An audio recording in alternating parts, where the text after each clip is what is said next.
live. All right, Lindsay, all right, ready? On my count. Am I on your count too? Yes. Okay. You're live, right? I've not started it. Okay, go ahead and start. And then you're going to hit the intro on my count. Oh, great. Oh, wait, but that happens sometimes, doesn't it? It says I'm able to do it anyway. Yeah. It's loading. Give it a second. Check and see if it's on. Let's check and see if it's on here. Okay. What I'm going to do here.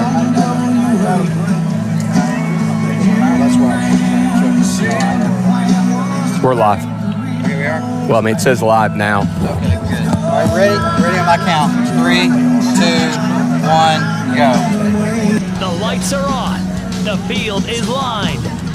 Let's do this, the lights are on. The field is lined. This is Let's do this, Tuscaloosa. The Hillcrest Football Broadcast Network. Hillcrest Football on the Hillcrest Football and the Hillcrest Student Broadcast Crew on the Hillcrest Football Broadcast Network.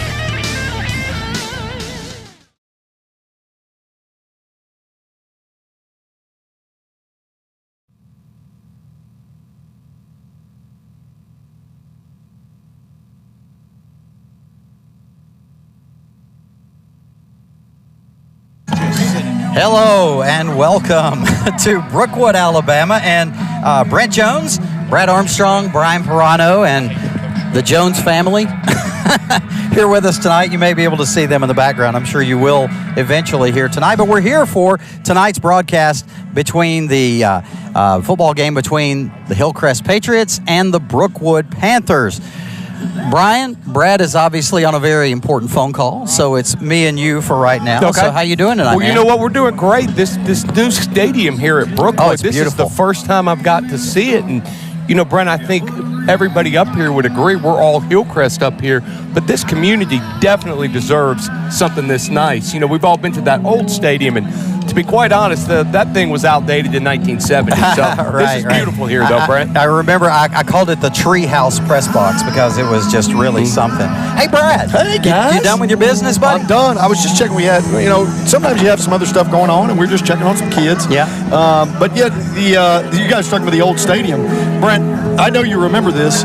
One time, we were, and every time we broadcast from Brookwood, we have literally done it from the top row of the home bleachers. Yeah. Except for 2 years ago, we broadcasted from the top row of the visitors' bleachers. Yep. Which actually was pretty convenient. Yeah.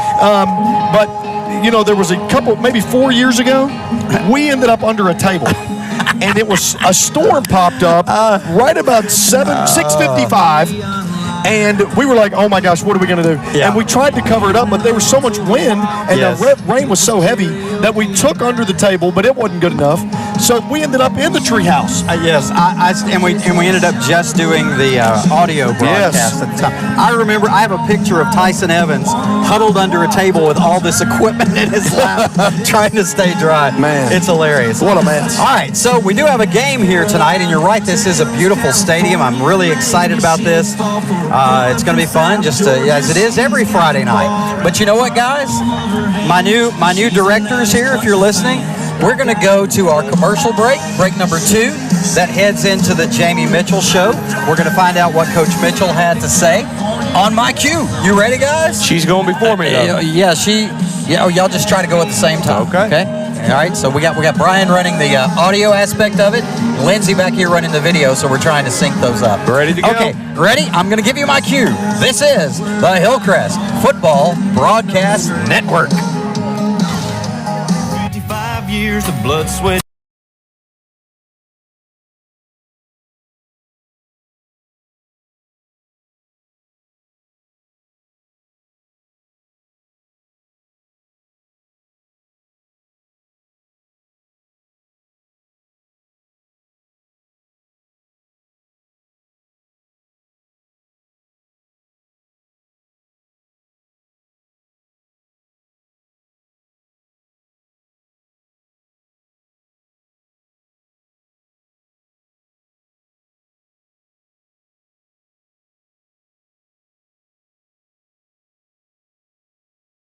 Moundville on Highway 69, just down from Family Dollar. They offer men's, women's, and kids' haircuts, color and highlight services, perms, and facial waxing. Friendly customer service and great cuts and color at very affordable prices are what you'll find at Tammy's. Come support the salon in Moundville that supports the Pats. Tammy's Salon.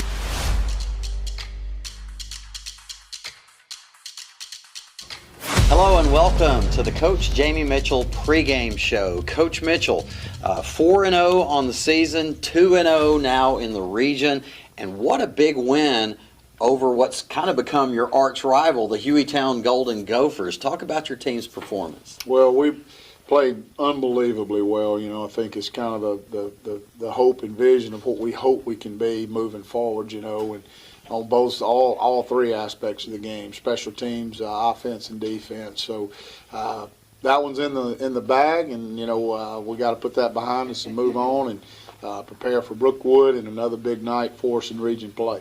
I'm sure you've had other teams similar to this one throughout your career where you're cruising along, everything's going well. Is it hard to keep your team emotionally and mentally on an even keel in a situation like that? Absolutely. You know, I mean, we've won a lot of games here in 2.5 years. We hadn't lost many, and you know what you have to do is make sure that kids understand why the results are what they are, and it's because of the work, and it's because of the commitment to the weight room and the film room and so many things that don't have anything to do with Friday night necessarily, but all of those pieces have got to come together, and you know it's a grind. Coach Patterson says it super well, man. Any game that we win, there is tons of hours and work that have gone into that. That's true. It's super hard to win any game, so we're trying to keep our guys humbled and focused, and you know I think this team's got the opportunity to be the best team that we've had since I've been here, and that's saying a lot. You know,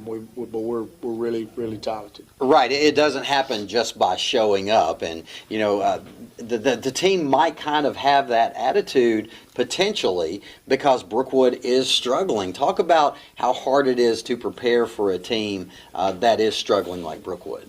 Well, you know, I told our kids last week, some games are just a little bigger than others, you know, and the Hueytown game was a big emotional game for us, and you know, you roll right back the next week and you're playing a team in Brookwood who's struggling a little bit.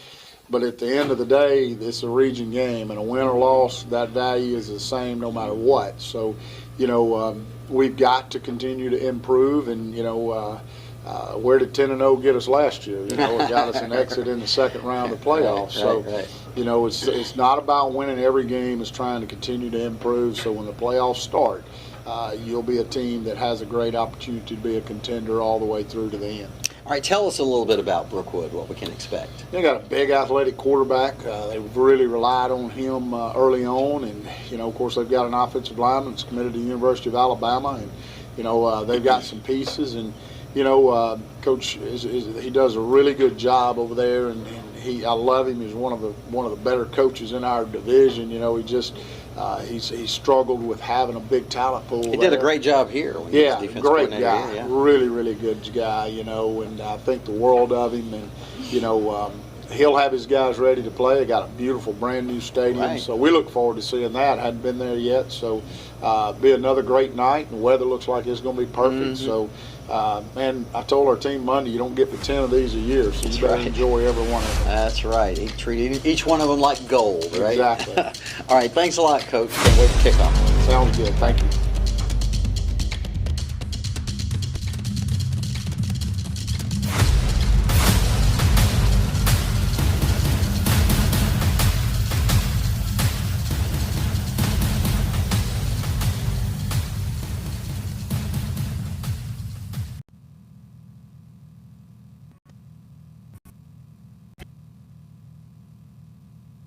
Went from All right, welcome back to Brookwood Stadium. What is the name of this new stadium? Billy Joe Young. Yep. Oh, it was Billy Joe Young Stadium over there, and they just transferred the name over here. That's correct. Okay, that'll work.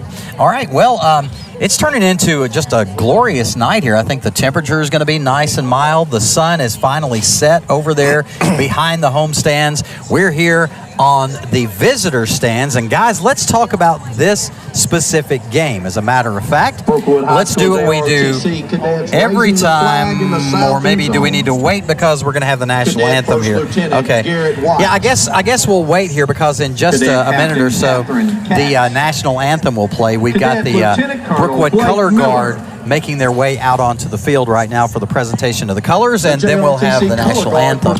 Yeah, go up there and play cameraman for just a minute. Yep. Yeah, all right, Brian's going to go up and play cameraman for just a minute while... He's so multi-talented. I know. While Donald is gone for just a moment, but he should be back soon. First Lieutenant Courtney Snow. All right, and Brad, I guess we can talk while we're waiting for this to start. Once the music comes up, we'll go ahead and respect that. Well, here we go. Please rise and remove your caps. Crimson Star Band plays the national anthem. The Brookwood Crimson Star Band is going to play our national anthem. Enjoy.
All right, there you have it. The Brookwood Panther Crimson Star Band with our national anthem. Sorry, I had to hesitate for just a second there because I've got this cool new hat that was given to me by Mr. Armstrong today, so we can all know. But P didn't get the memo. He wore his white hat. No. P got the memo. Oh, road games, we wear white hats. Home games. Oh, is that right? Yeah, that's what I've done for 10 years. You see, I don't have a white hat. Got any white hats in that closet? Probably not with that age. I'll get some more though, Brent. Okay. I got you. Okay. I'll get some more. All right. Thank you. Okay, let's talk about this game. And Brian, if you just want to get that static shot right there until we're Donald good to comes go. back, We're right that's there good. on the big B. Come on back because we are going to talk about the Bama stuff. Keys to victory. Awesome. And while you guys are pulling those up, if you even know what they are. I do. Well, I know one of them. Okay. We want to thank David Jones and Bama Stuff. And guys, we really need to thank David Jones because this guy works with me. Every technical difficulty that we have, everything that we have set up here, David helps me. No, we do not. David helps me figure it out and get it fixed, just like the headsets for right now, right? We figured it out. We've got Lindsey Jones on the ones and the twos back here, so she may be helping us out instead. Okay. So yeah, we got Lindsay. I'm just saying. Idiana couldn't make it tonight, so Lindsay has so graciously agreed to learn how to do. Is that what it was? So graciously agreed, or was she coerced? Oh, that's pretty funny. Okay. Well, she has graciously agreed to learn, and also. Baker has learned how as well, and they're kind of teaming up and doing the director's job back behind us with the graphics and the commercials and that kind of stuff, and doing a great job so far. I would have to say, and I know they're going to do a great job. But let's talk about those Bama Stuff keys to victory now. If you can bring those up, Lindsay. Brad can take a look at them right here. Can you bring them back up? Yeah, we didn't get a chance to talk about them. Okay. All right. Here we go, Brad. If you want to look back here, you can see them. Yes. Yeah. Well, I know that we talked about, and this has kind of been I hate to say it's been an ongoing theme for some of the teams that we played because of the defensive strength of Hillcrest. elongated drives have been difficult for teams over the course of the season. And, unfortunately, we just haven't played a lot of teams with winning records. In fact, I don't think any team that we've played has a winning record right now. So right now, I think any team that we play, and tonight just so happens to be the Brookwood Panthers, you got to go for it. You got to sell out. You got to try to get chunk plays. And I think you got to score in as few plays as possible, because sustained drives, I don't think anybody's going to win the time of possession battle against us. If your goal is to score and then hold it from us, I don't think you can win that game. And so I think you got to score chunk plays, and I think that's what Brookwood has to do tonight. For Hillcrest, I do think they can play ball control offense. I do think they can keep it away from Brookwood. And I think, honestly, Hillcrest offensively has a chance to do a lot of things that they want to do tonight. But I think ultimately Brookwood's offense, their strength is going to be in the quarterback play, and I think Hillcrest needs to focus on that. Ultimately, I think this is probably a little bit of an athletic mismatch, but I do expect both teams to play hard, and I expect Hillcrest to. I expect both teams to play a clean game. I will say that. Right. All right, look out on the field right now. We're getting ready for the Alabama Credit Union coin toss as the captains are making their way to midfield. Number 1, Jacob Rowell, is one of the captains for Brookwood. Number 18, Jalen Campbell, another captain for Brookwood. For Hillcrest, there are 4 captains on the field. Number 1, A.J. Quarles. Number 11, Jamarcus Prince. Number 74 for the Patriots, Andreas Ross, the offensive lineman. And the defensive line is represented up there by number 95, Big Jalen McIver, who's having an outstanding season. And we got the Alabama Credit Union coin toss going for us right now. Are you back with sound? The interesting thing about the captains, while you guys are talking about the coin toss, those kids are all really big kids. For those of you that are watching on YouTube Live or on NFHS Network, if you can see them, and I don't know, I think the camera is on it. Well, I think currently we're having a little trouble getting that shot right now. I see. Okay. But if anybody has seen these people throughout the season, though, Brad, especially even in the hallway, though, especially number 95, MacGyver, he's a massive. Well, that's the interesting thing you're talking about. A.J. Quarles is to the far left for us. As we're looking from the east side of the stadium towards the west. A.J. Quarles is a good, 6 feet tall, and he's the shortest of those 4, and it just keeps going taller as you go from left to right. Jalen McIver tops out at about a 6'4", 290 or so. Brookwood has won the toss. Hillcrest, and Brookwood will take the ball. That's probably a good option. Yeah. They've not had a ton of success this year, Brad. They've won 1 game so far this year, and they certainly struggled in region play. So I think, Coach Mike Bramlett, one of our good friends, Mike Bramlett, just maybe getting the ball in their hands, giving them a chance early. Maybe like we talked about early, they hit a big play, get out early. You never know. You never know. And if I'm Hillcrest, one thing that I'm looking for tonight, Donald is gone lots again. of trick plays. Lots of trick plays. Right. Also, I expect a lot.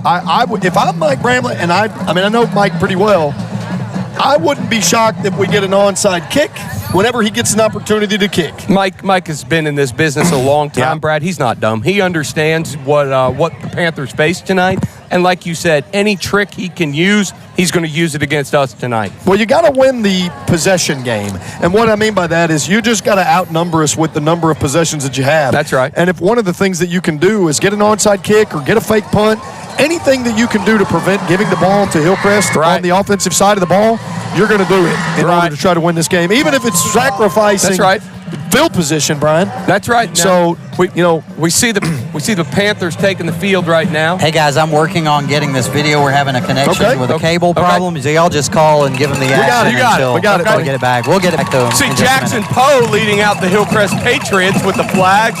The teams take the field right now.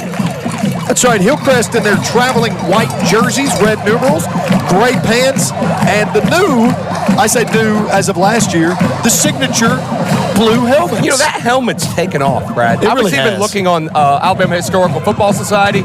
For each page, they have a helmet, and they have that helmet up there for us already. So I think that helmet has really gained popularity throughout the athletics communities of Alabama high school football. Well, the H has become, to me, a pretty recognizable logo.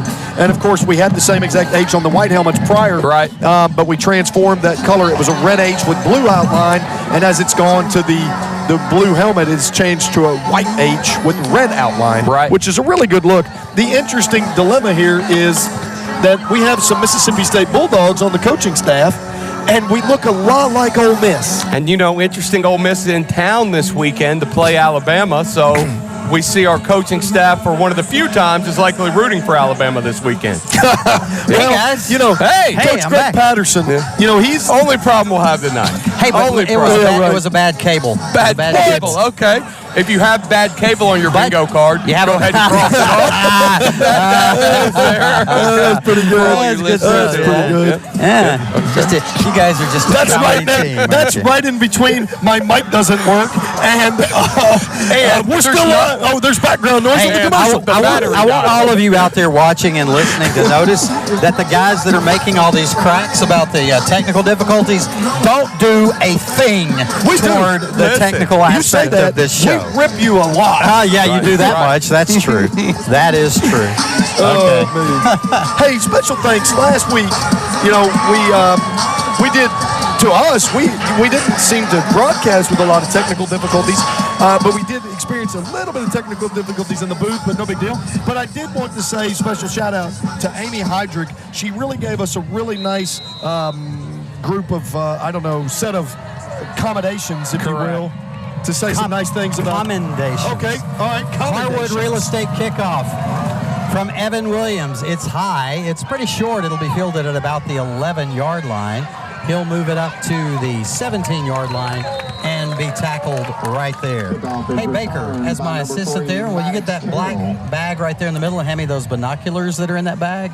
The black one that's in the middle right there. Look, and as we transition to the defensive side as the Brookwood offense enters the field, remember now, guys, and one thing I'd like to note before we begin, the roster on the State Athletic Association for Brookwood has a roster of 35 kids. There are more than 35 kids on the Brookwood sidelines, so we may have missed a few, just to give you an indication of the night. Quarterback Jacob Rowell takes the snap. He tries to take it over right guard, and he's got absolutely nowhere to go. As one of the captains for tonight, Jalen McIver brings him down in the backfield, 4 yards behind the line of scrimmage. It'll be 2nd and 14. As I look across to the western sky, I can see. That sounded like it was going to start a poem or something. As I gaze at the western sky. Here in Baton Rouge. Sorry. Here's the snap and a handoff over right guard. And the handoff to the running back, Maddox Carroll, goes nowhere. He's a 9th grader, and he actually will lose about another yard. It'll be 3rd down and 15. If I could finish my haiku. Your poet. Your poetry. I was just going to say how nice the Brookwood Stadium. I'm serious. For those of you that aren't with us, the home stands, it's really nice. It's really nice, and it's really large. So it's a great sight for the Brookwood people who have had to endure such a 3rd and 15. That stadium they had. That was a great poem, Brad. I loved it. I know. All right. The end. Jacob Rowell takes the snap. He's back to pass, being pressured and brought down in the backfield. Leading the charge there for the Patriots is big number 90. And I saw number 90 right there. Tavion Johnson at his feet, bringing him down first. But it was a whole group of tacklers, so you could give the credit to several of them, actually. Definitely. Yeah, so an interesting scenario or situation here. I talked about how Hillcrest looks like Ole Miss. Well, look, who does Brookwood look like? Brookwood looks just like Alabama. Right. So it's maybe is this a precursor for tomorrow's matchup at Bryant-Denny? Yeah, thanks a lot for that. Here's the punt. It'll bounce at the 32. It's fielded by TJ Banks. He moves it up to the 25, reverses his field down the left sideline, 15, 10, 5, and touchdown Patriots on the 32-yard punt return by TJ Banks for the first score of the game. 9:27 remaining in the first quarter. Hillcrest up 6-0. Well, that was fast. I've never seen us less excited for a touchdown. That's TJ's first touchdown of the season. You're right. You're right. Well, I bet it won't be his last. let's hope not. You got him. Okay, good. Brookwood's got a good setup. It looks like, they've got what they want, maybe. No, they don't. Okay, so the Patriots go for the 2-point try. Brookwood is ready for it, though. They bat it down in the end zone. It's no good. Score remains 6-0, 9:25 of the first. Basically, the reason why Hillcrest runs that is because you can get an extra point out of the situation, right? And a lot of times you just try to keep the opponents on their heels. So if you walk up to the line of scrimmage and you get a particular number situation, then you're going to run it a particular way, right? Well, for Hillcrest, all year long they've walked up there, and if they run the 2-point conversion, it's going to be to the right side. Well, that time is a little bit of trickery, and that is to try to keep people honest moving forward, just so you know. You can't always run it to the right. And if you'll notice, Brookwood did overload the right side to keep that from happening, but when Hillcrest threw it back to the left, the Panthers did a really good job defending that particular 2-point conversion. All right, yeah, and speaking of 2-point conversions, field goals, extra points, it wasn't really a field goal, but thanks to Dr. Brandy Patterson of Brookwood Women's Health Center for sponsoring all of our extra points. And thanks so much to Kim Harwood of Harwood Real Estate for sponsoring this kickoff. That's about to come from the foot of Evan Williams. Toe to leather, it is high in the air as we see the western sky glimmering in the background. And a fumble. And let's see who's got it. Brookwood recovered. Did you like the poetry of that play call? It was divine. It was poetic. You're so loquacious. Oh, thank you. Yes. Something I heard an announcer on ESPN say last weekend. What did he say? Oh, he said that Deion Sanders has alchemized a moribund program. Alchemized what? I don't know what that means. Alchemized a moribund program. A moribund program. They were dead, left off the side of the road? He's alchemized them. Oh, wow. All right, Brookwood with the ball, 1st and 10 at their own 15 as they did recover the fumble. The quarterback, Jacob Rowell, takes the snap, hands it off over right tackle. A.J. Quarles there to make the hit on the running back, Maddox Carroll. A gain of about 3 yards, and we'll call it 2nd and 7. Yeah, not much going there for the ball carrier for the Panthers. Looked like he was hit pretty hard. Evan Williams also went on that tackle, Maybe Brent. make us blue when you get a chance. Got it. All right. At some 2nd point, down and 7. I know at some point Donald's going to get a look at that new video board down there. It's really nice. Jacob Rowell, the quarterback, looking to the sidelines for some guidance in the shotgun formation. The running back shifts from his left side to his right side. Rowell takes the snap, but whistles blow, and I believe we're going to have a false start here. Yeah, near side tackle, Brent, for Brookwood. Jump. False start against the Panthers. So they got a positive play there finally, but now that's going to negate that, and it's going to make it 2nd down and 11.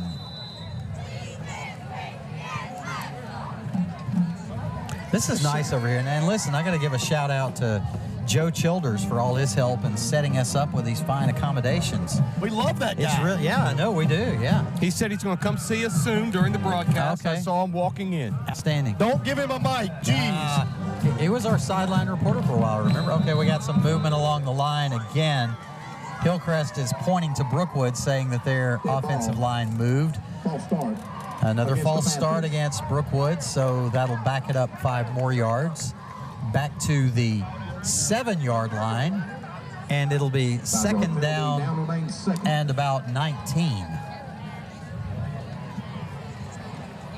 Give some scoreboard updates soon, just to give you an idea of what games will be following. Okay, gotcha. Here's the snap. The handoff around right in. The runner, can't find his number. He's in a crowd. Okay, the runner is number 18, Jaden Campbell, one of the captains for tonight. Also a 9th grader. Not much room for him there, though. He'll pick up about a yard. It'll be 3rd and about 18 for the Panthers. And Brad, noticing these formations, they don't have a whole lot of, well, they got 2 wides now and to the left and 1 to the right. For the most part, they've been really tight formation. They're trying to run the ball as much as possible. Obviously a passing situation here, though, on 3rd and 18. Rowell in an empty set in the backfield by himself. He stands at the 2-yard line awaiting the snap. He takes the snap, throws it out here to the left side. It is caught. Move is made. He'll be able to move it up to about the 11-yard line after the reception there by the running back, Jalen Campbell. So a nice little gain there of about 5 yards. Only problem is they needed 18. So it will be 4th down and very long, and Brookwood will be forced to punt again. One of the strategies you could feel like in that particular set of chains was to let the play clock run down as much as possible to try to shorten the game. Right. TJ Banks. You got to get across the 20. You got to keep going. TJ Banks back to receive the punt. He stands at the 35-yard line. He's already got a 32-yard touchdown return on his resume for the night. Here's the snap.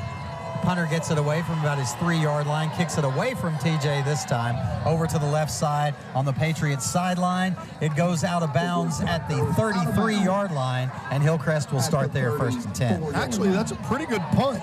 You know, the yardage may have not been great, but no return in that situation, certainly a plus for the Panthers. It's the punt of no return. Man, I got a feeling we're going to be really lyrical tonight. All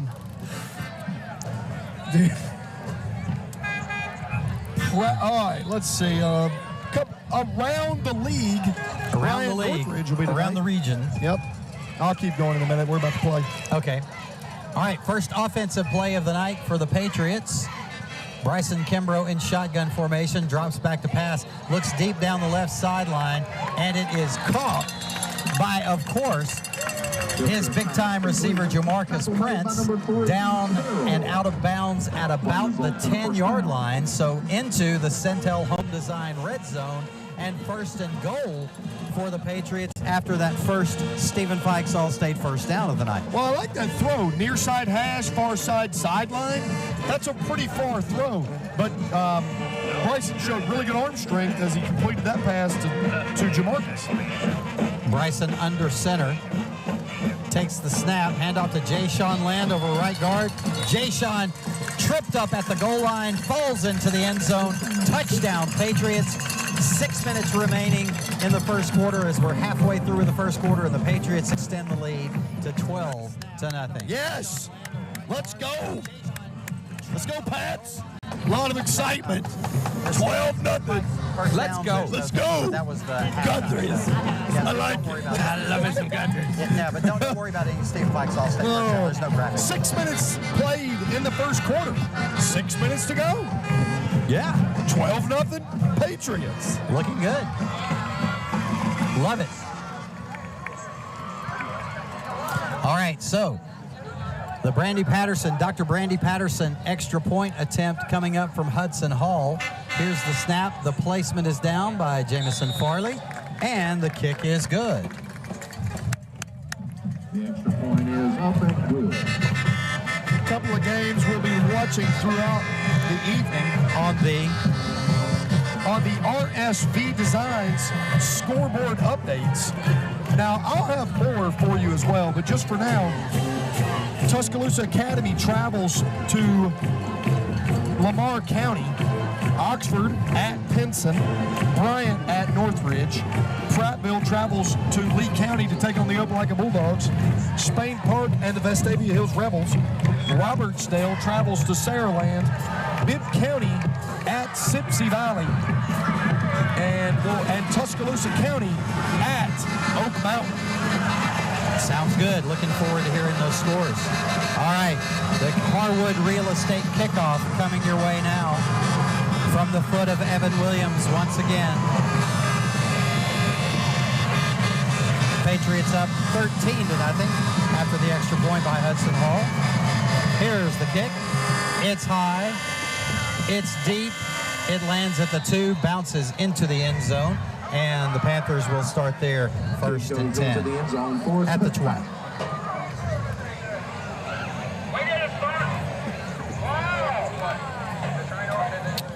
This is so far it's good. 13-0. I got a feeling, guys. I agree. Now the only negative that I can come up with, and obviously you hate to shoot holes in your plan or anything like that, but guys, I think the combined record of the teams that we've beaten is something like, and I did the math and I forgot, but it's not good.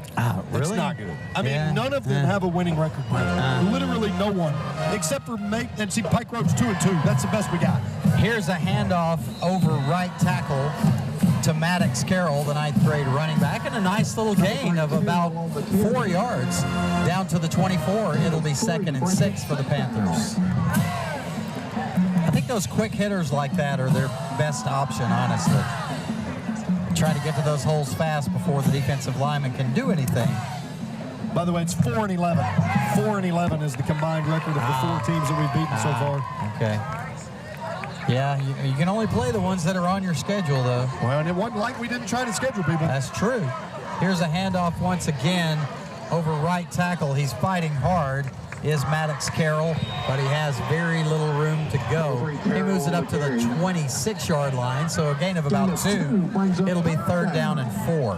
Yeah, it's not a good thing to dodge teams on your schedule. You want to try to play the toughest opponents possible. Well, you certainly do, but you remember now, South Haven, I think they lost to the eventual state champions in the playoffs. In the third round. In the first round. And now, this year, they're literally winless. They're 0-4. Then we scheduled Pike Road 2 years ago, and they were coming off defending 5A state championship. And this year, they're 2-2. Their 2 losses are to us and to Marist out of Atlanta, Georgia. So Pike Road is the best team that we've played. Rowell hands it off again to his running back, Maddox Carroll, and it looks like Maddox Carroll is close to a 1st down, but I think he's going to be about a yard short after a pickup of 3, and there is a flag on the play. Northridge is 1-2, guys, and because they were off week 1, and then of course tonight here with Brookwood they are 1-3. Even Hueytown, the game you didn't mention, Brad, they've got some very good losses in there as well. Hueytown's also 1-3. Correct. Yeah. They lost to Ramsey, they lost to Clay, they lost to us, and they beat Brookwood. Correct. So they're 1-3, and then this team, of course, that makes it 5-14 if you count tonight's opponents. Now, meanwhile, out on the field, a 15-yard penalty against Hillcrest. Did you catch what the call was? Face mask. Face mask. Oh, Yes. face mask. Yep. Okay, so a 15-yard face mask, which gives Brookwood a 1st down all the way up to the 44-yard line. 4-13 and counting in this game. Hillcrest up 13-0. I should say counting in the first quarter. Here's a handoff. They try to get a little bit of room around right end with Jalen Campbell, the running back. He is tackled behind the line of scrimmage. He'll lose about a yard. It'll be 2nd down and 11. Short loss on the play. Brings up A couple of other games that I think will matter to us, guys. Spanish Fort at Theodore is another game that we certainly want to add to our score watch from RSV Designs. And then, of course, Hewitt will be at the Met tonight as they take on the Hoover Bucks, who are unranked for the first time in 23 Since years. the Cenozoic September era. of 2000. Here's a keeper Since the by advent the quarterback Rowell. of the Christian calendar. number 1 round on the carry. He moves it forward a couple of yards, making it 3rd down and 9. New line of scrimmage, the 45-yard line of Brookwood.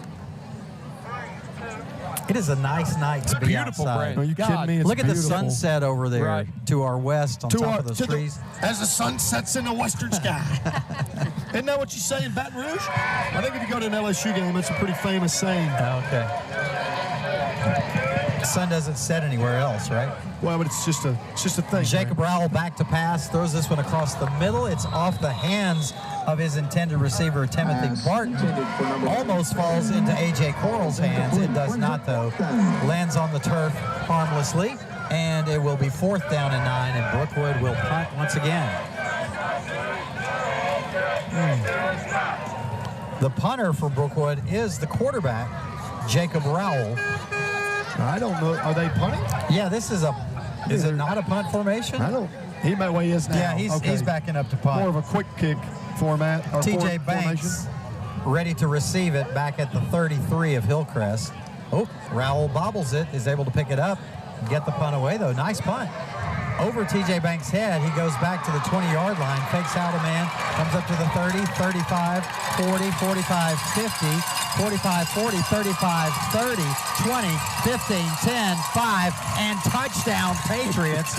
A touchdown punt return of 65 yards by TJ Banks. Guys, I'm going to go out on a limb here. I'm thinking we have an early candidate for special teams player of the game. You beat us to the punch, Brent. Jeez. Hey, I got another interesting scenario that just happened. Okay, you got a Bama commit for Brookwood, and he just got passed by an Ole Miss commit. You're right. From TJ Banks. Continue with the Alabama. Yeah. So you really got a lot of Ole Miss Hillcrest stuff going on here tonight. Our Ole Miss Alabama stuff. As TJ Banks runs past William Sanders, the Alabama offensive lineman commit, who weighs in at about 6'4", 320. That was never my frame. Not even in bowling. There's the kick by Hudson Hall. It's good. All right, thank you to Dr. Brandy Patterson for sponsoring our extra points. Okay, and we've lost video, we understand, here because the YOLO Live app is not responding. Are we having a technical difficulty? Yeah. Get out of here. I think this has to do with our Wi-Fi, possibly. I don't know.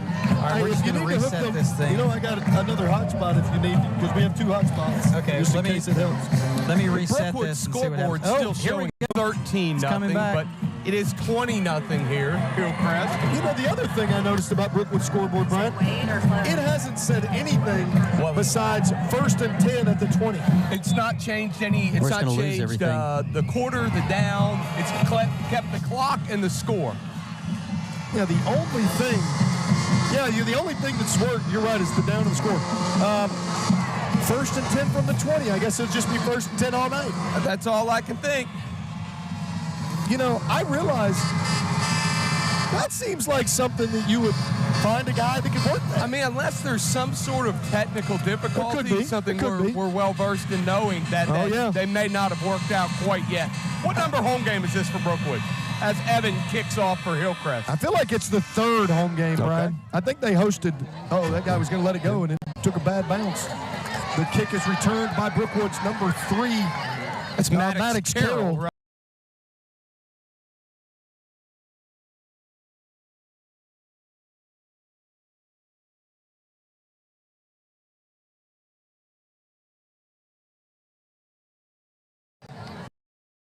Well for the Panthers the first time, but that time, you're right, Brian, the bounce didn't quite go that way. And Brookwood will take over there at their own 17, already down 3 scores. All right, guys, I'm done with my engineering duties. Oh, gosh, at least for now. Problem, and we are back. Okay, so I'll take over. I'll relieve the B team. Here's the snap. Oh, really? Rowell with the handoff to Jalen Campbell. Jalen Campbell picks up about a yard. Maybe the A team will take over on the tech duty. How about that? Okay, you're welcome to. You can be in charge and set up every time. How about that? No way. That was pretty funny. 152 and counting in the first quarter. Hillcrest up 20-0. Primarily by way of 2 long punt returns by TJ Banks. Jacob Rowell in shotgun. Takes the snap, rolls to his left, slings this one down toward the sideline. Incomplete, out of the reach of his intended receiver, and it will be 3rd down and 9.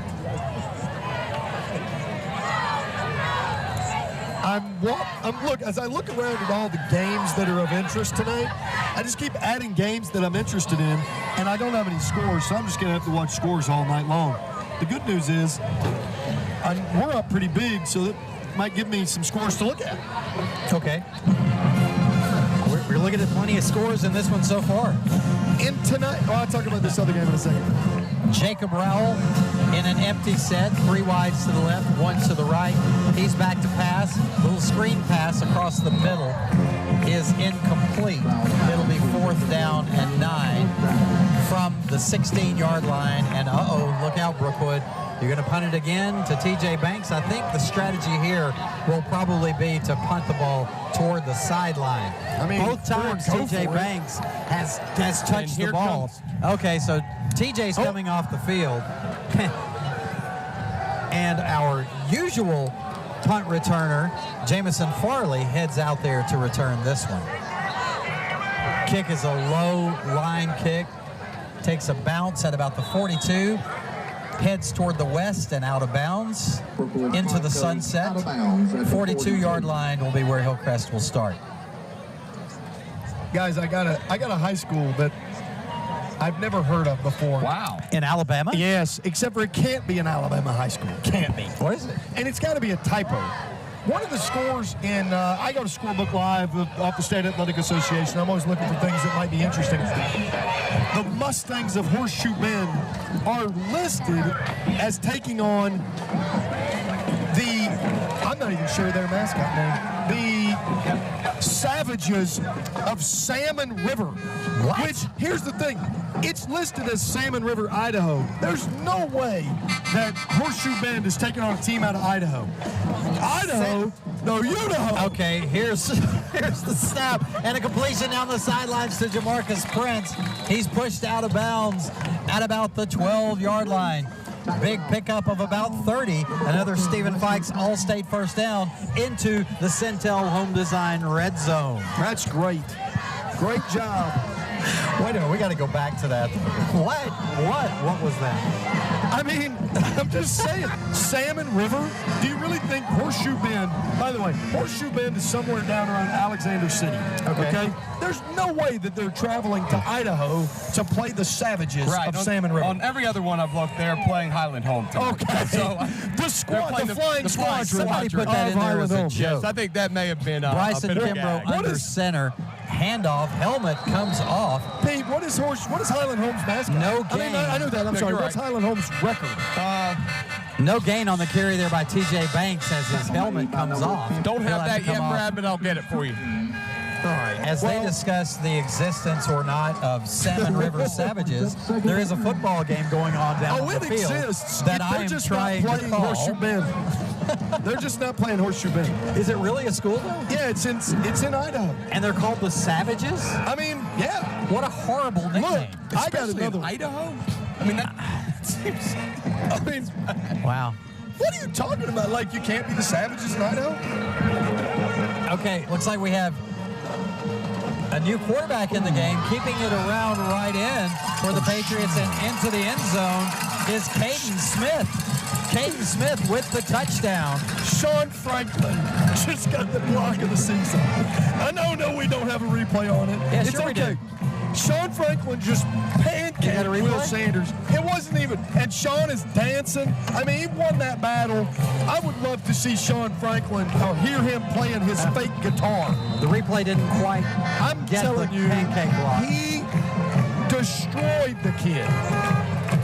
And then he celebrated big time.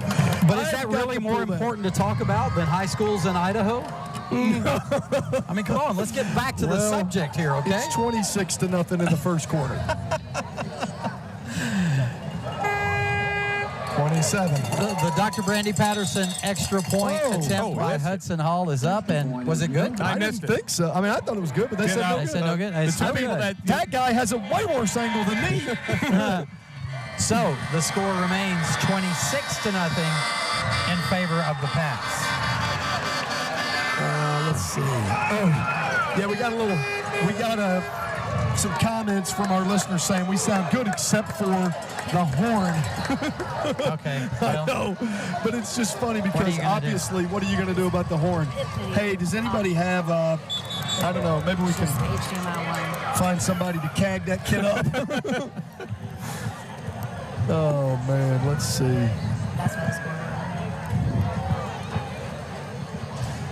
Well, Brad, you said it was Spanish for Theodore tonight? Yes, I've got Spanish for at Theodore. I That's believe right. that's who we crossed with playoff week 1. It would be the 4 seed. That's right. And that, you got to figure Saraland will come out of there. Yeah. However, with McGill and St. Paul's and with the 2 aforementioned teams, it could very well be one of those 2 teams. Well, and I thought about traveling that. to Tuscaloosa. And see, one of the other games that I have tonight, Brian, on my list is Saraland hosts Robertsdale. Right. And obviously, I don't expect Robertsdale to win that game by any means, but I would like to keep up with the Bears of Robertsdale to try to see where they fall. They are on the Historical Football Society, which puts out a computer-generated spread every week. Saraland is a 62-point favorite. That's all? The kick again, expected to bounce funny, but again, Brookwood tries to play the bounce game. It doesn't work out for him. It's having to be fielded again by Maddox Carroll. He takes it at his own 10, gets out to the 15, and the Panthers will take over once again deep inside their own territory. 26-0.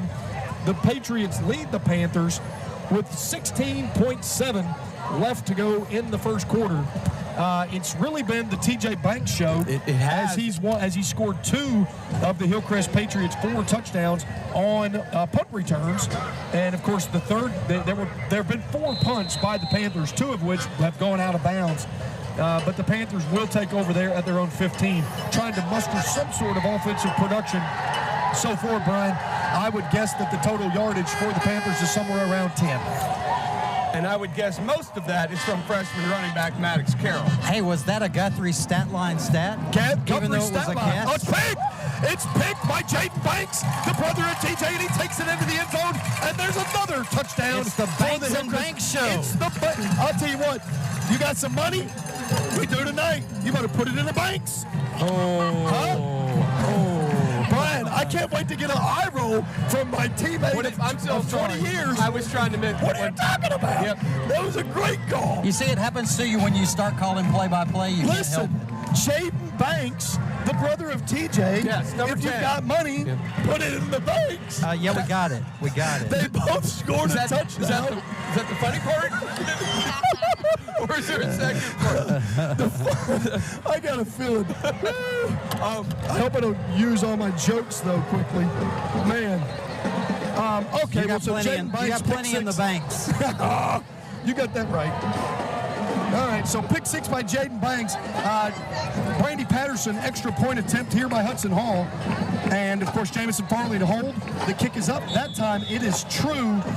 Okay, and good. It is 33-0 Patriots. With now 5 seconds later than the other time, 11.3 seconds to play in the first quarter. Brad, you've been going to these games as long as I have. Is this the highest scoring quarter you can remember? I can't remember a higher scoring quarter.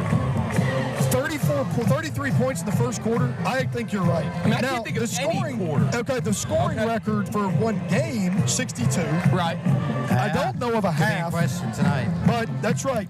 But I still think This has 33 has got to be the highest number of points that we scored in a quarter. I mean, 5 touchdowns in the quarter. There can't be many games we put up more than that. The funny thing is, out of the 5 touchdowns, only 2 of them have been offensive. That's correct. 2 offensive touchdowns, Both 1 defensive possessions we touchdowns, had. and 2 special team Correct. scores.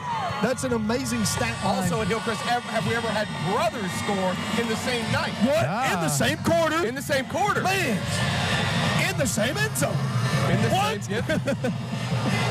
That is a Guthrie stat line stat. Well, for the this would be for the 6th time tonight.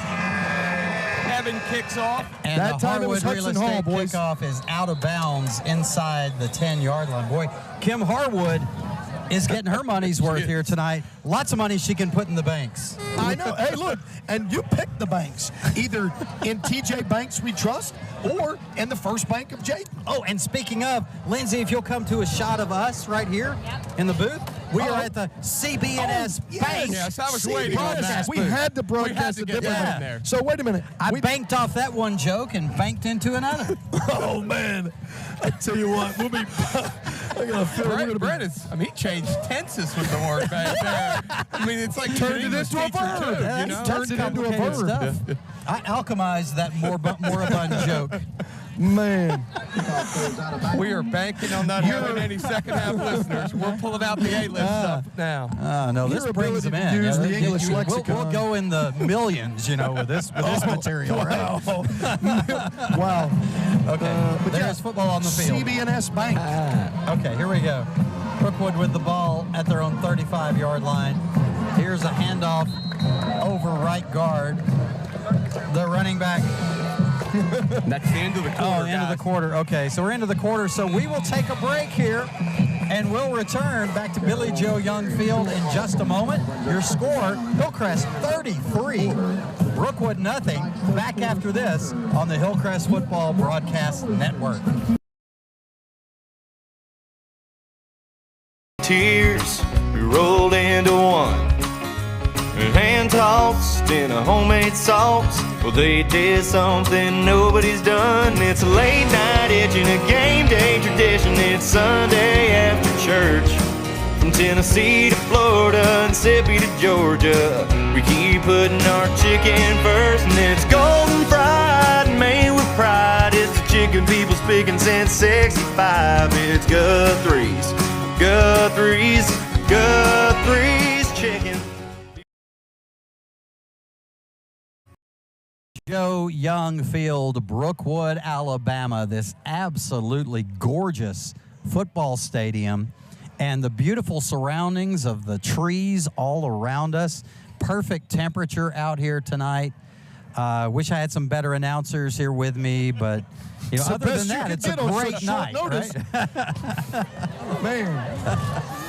All right, so on a positive note, a great group doing replays tonight at least. Replays and graphics and all commercials. Where'd you get these bums off the street? Huh? Yeah, I know. Baker and Lindsey Jones bringing. Right, here's the snap. Bringing the thunder. And the handoff over right tackle.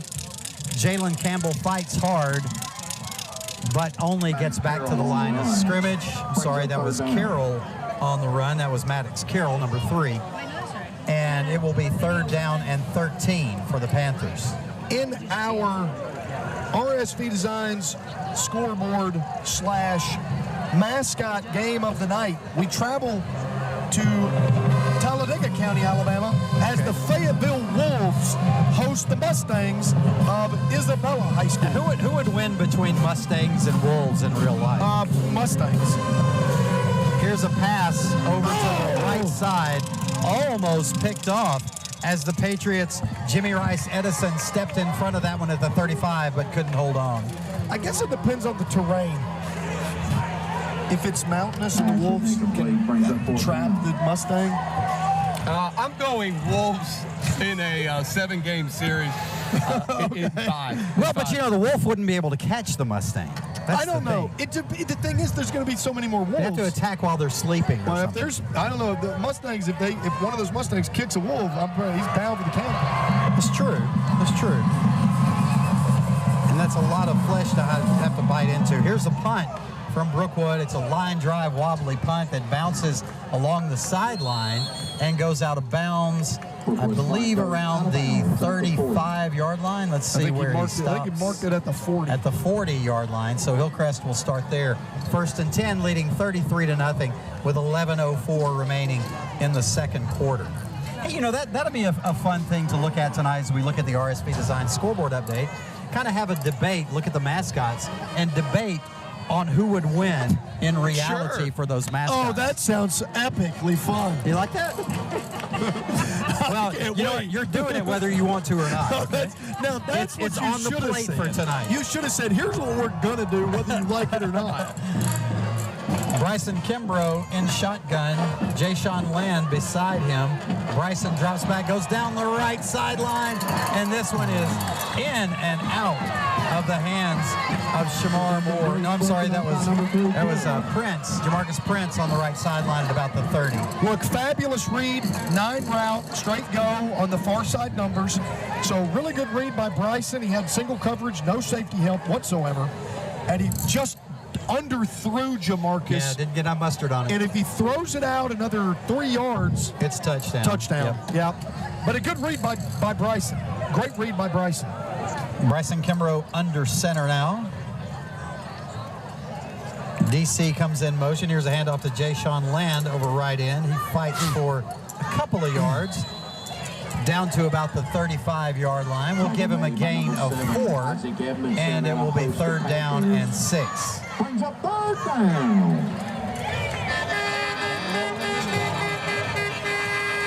Try to keep it. That's where is that horn coming from, by the way? I don't know, but you're right, it is annoying. It's annoying. But good for somebody for having some school spirit, I guess. Bryson in shotgun. Hillcrest's worst field position of the night. 2 wide receivers to the right, 2 to the left. Bryson back to pass. He's got the protection, throws it across the middle. Complete. No, dropped by Shamar Moore at the 25-yard line. Shamar started running toward that end zone that says Panthers before he made the catch. Slightly behind him. Just a little bit. Shamar tried to, and it was a really good read. Shamar came open on the post route. For those of you at home, it'd be an 8. And, just not able to bring it in as he crosses towards the center of the field. Bryson, another good read, but just hits him on the back shoulder slightly. For somebody being extremely picky tonight, here I am. Evan Williams on to punt for the first time tonight. He stands at his own 30, gets the kick away, a little bit lower, but a nice deep spiral, fielded and fumbled at the 10, but the receiver, number 20, Jeremy McKeever, the wide receiver, is able to recover it. Okay. Patriots, Panthers, who wins? Patriots. In reality. When we have Musket. Yeah, you got to go. Well, we get that. And we are at the top of the food chain. Correct. Yeah. So we have... we have the benefit of intelligence. Yes, the intelligence. Would you like some more of these local games for these? Sure, let's do it. Okay. Let's do it, yeah. The Wildcats of Tuscaloosa County. Or the Knights. No, the I'm sorry, I was thinking Tuscaloosa TA. County. You're right. Wildcats versus the TA. Eagles of Oak Mountain. Wildcats. Eagles. Yeah, me too. I Easy. agree. Yeah, Eagles. because they I could agree. attack from above. No and the doubt. Wildcats would never razor be able sharp to, claws. The Wildcat would just be They'd jumping never be around able with to a catch kick on my them. back. How about Right. the Stampede of Bryant? Let's go back versus to talking about the Eagles killing the Wildcats. Okay, That's more fun. Unfortunately, an RSV Designs update. The Eagles are down 7-0 to the Wildcats come on, right Eagles. now. Kill. Okay, here's a handoff over right tackle, and actually, I say right tackle, but he's actually in the backfield as he's tackled immediately after receiving the ball. Jalen Campbell goes down back at about the 5-yard line. It's a loss of 5. It'll be 2nd down and 5 for Brookwood. Okay, P, what you got next? Wait. Oh, my bad. Can we wait until at least I forgot. a mini You mean there's break? a game? Yes. You mean there's a game? My bad. This is Okay. exciting. Brookwood with a 2nd down and 15. The quarterback, Jacob Rowell, takes the snap, hands it off to his running back once again, Jalen Campbell. He loses about a yard back to the 4. It is 3rd down and 16. 9:09 remaining in the first half. Hillcrest up 33-0.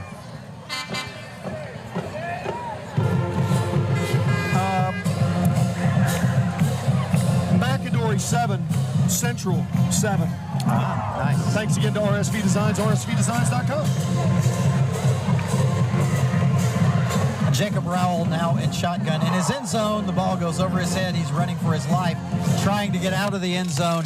He is unable to, as he is brought down in the end zone for the safety. The tackle there for the Patriots made by Adrian Love. That increases the score to 35-0, and that makes up for the 2 missed extra points. That's right? I was thinking the Keeps it same on thing. 7. I was thinking the same thing. 8:37 remaining in the first half. Patriots up 35-0. And the Dr. Brandy Patterson, no, there's not an extra point after a safety. What am I doing? It's okay. No, we'll have a kickoff. What are you going to get? A Hardwood Real Estate kickoff, which will Or probably at least be a free kick. How about this? I was going to say maybe not a kickoff, but a free kick. Who sponsors the free kicks? I think we still give credit to Hardwood Real Estate. If you just sponsored the free kicks, you'd get like maybe 1 a season. Okay, that's sponsored by Hillcrest Tennis. You buy us each a soft drink. And We'll you get sell that. it. Anybody want to buy it right now?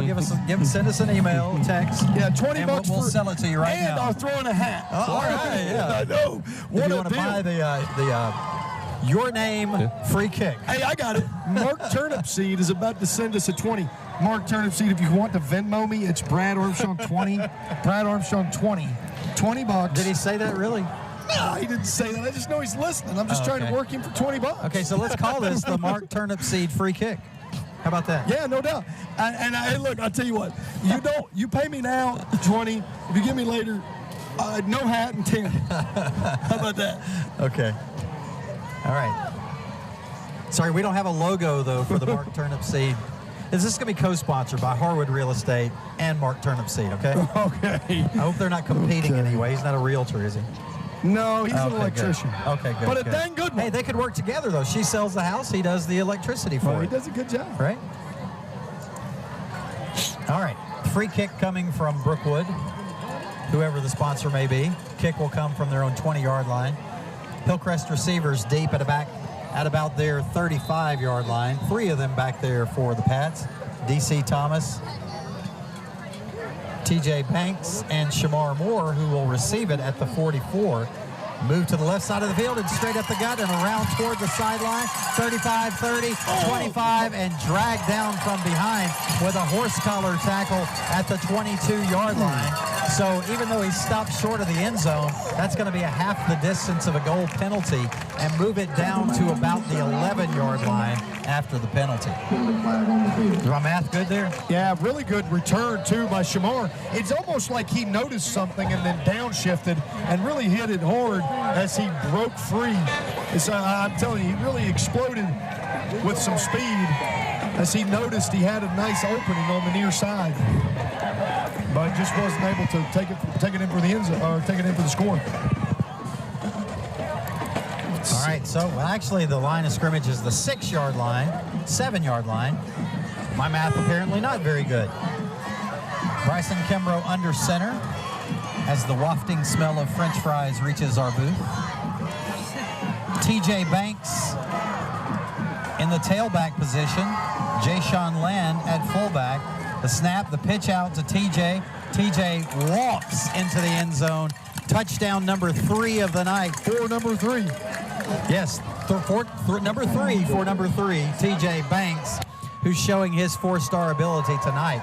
Returning kicks, scoring touchdowns from the running back position. It's TJ Banks night. It's 41-0 Pats, pending the Dr. Brandy Patterson of Brookwood Women Health Center extra point attempt. Quick update, the Bulldogs of Lamar County lead Tuscaloosa Academy 14-7. Wood Knights beat Bulldogs. With armor? Oh, absolutely. Yes. I would say yes, Bulldogs are just knight if they don't have armor. Yeah, and then the Bulldogs couldn't bite through the armor. You're right. All right, the extra point is up and good by Hudson Hull. 42-0 now. Yes, the score has not changed yet.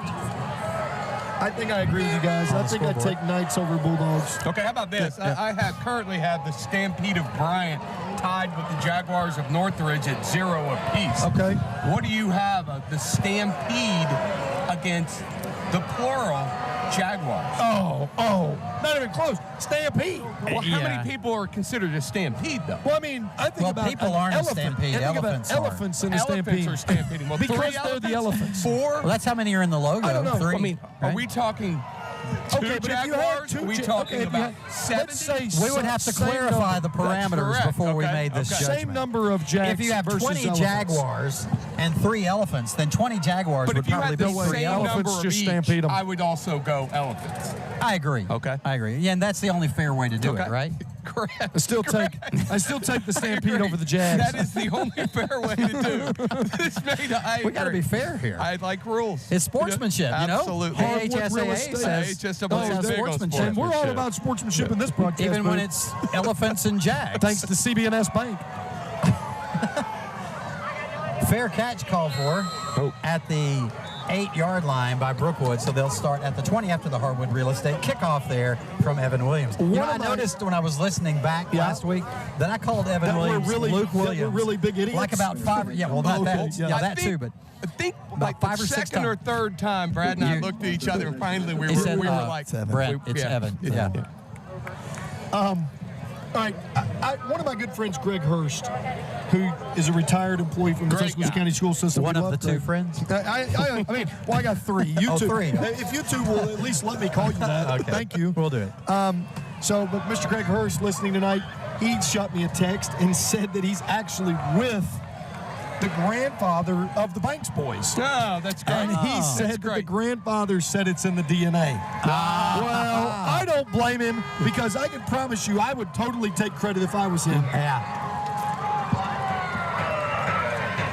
Whatever the case is, go Pats, Mr. Hurst, and tell TJ and Jaden's grandfather the same. We're loving having those guys at Patriot Parkway. Ask him if he'd like to sponsor the free kick. Well, he sort of sponsored in a way the punt returns, right? That's true. Yeah. Those punt returns wouldn't have happened without him. It's down a pretty the line, cheap right? price. We had it for 20. It's currently down to 10. He passed the DNA down to cause those punt returns and interceptions to happen. I'm still waiting on Mark to send me the money on Venmo. He owes us. Yeah. It needs to go in the broadcast account, though. Oh, me. Yeah, I don't know. No, I'm just, of course.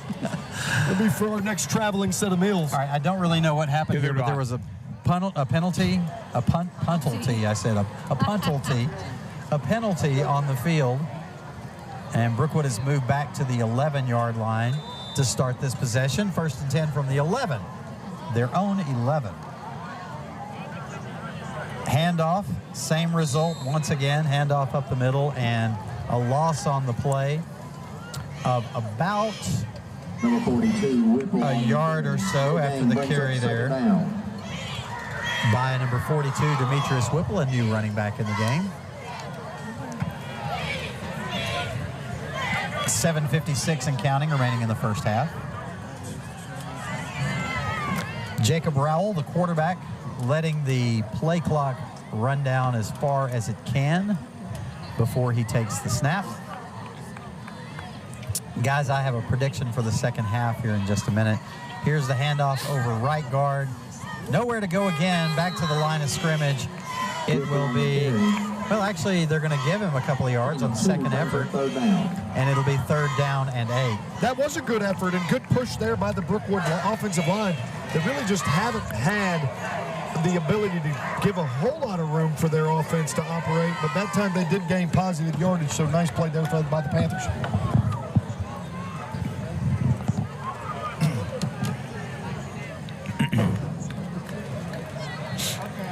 All right, Rowell waiting for his signals for the coaches to start calling the signals at the line of scrimmage. Play clock down to 5. He takes the snap, hands it off, around left end. Goes the running back for the second time this series, Demetrius Whipple. Demetrius Whipple with a pickup of about 3 yards, and it will be 4th down and 5 for the Panthers. And I'm guessing the punting unit will come on once again. Jamison Farley goes out to receive the kick for Hillcrest at about the 40-yard line, the Brookwood 40. Rowell is the punter.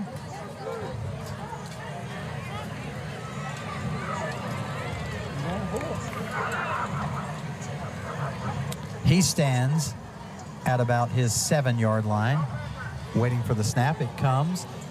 He kicks it. It goes off his right side of his foot, hits an unsuspecting Hillcrest player on the sideline who wasn't looking. And it's out of bounds at the 25-yard line.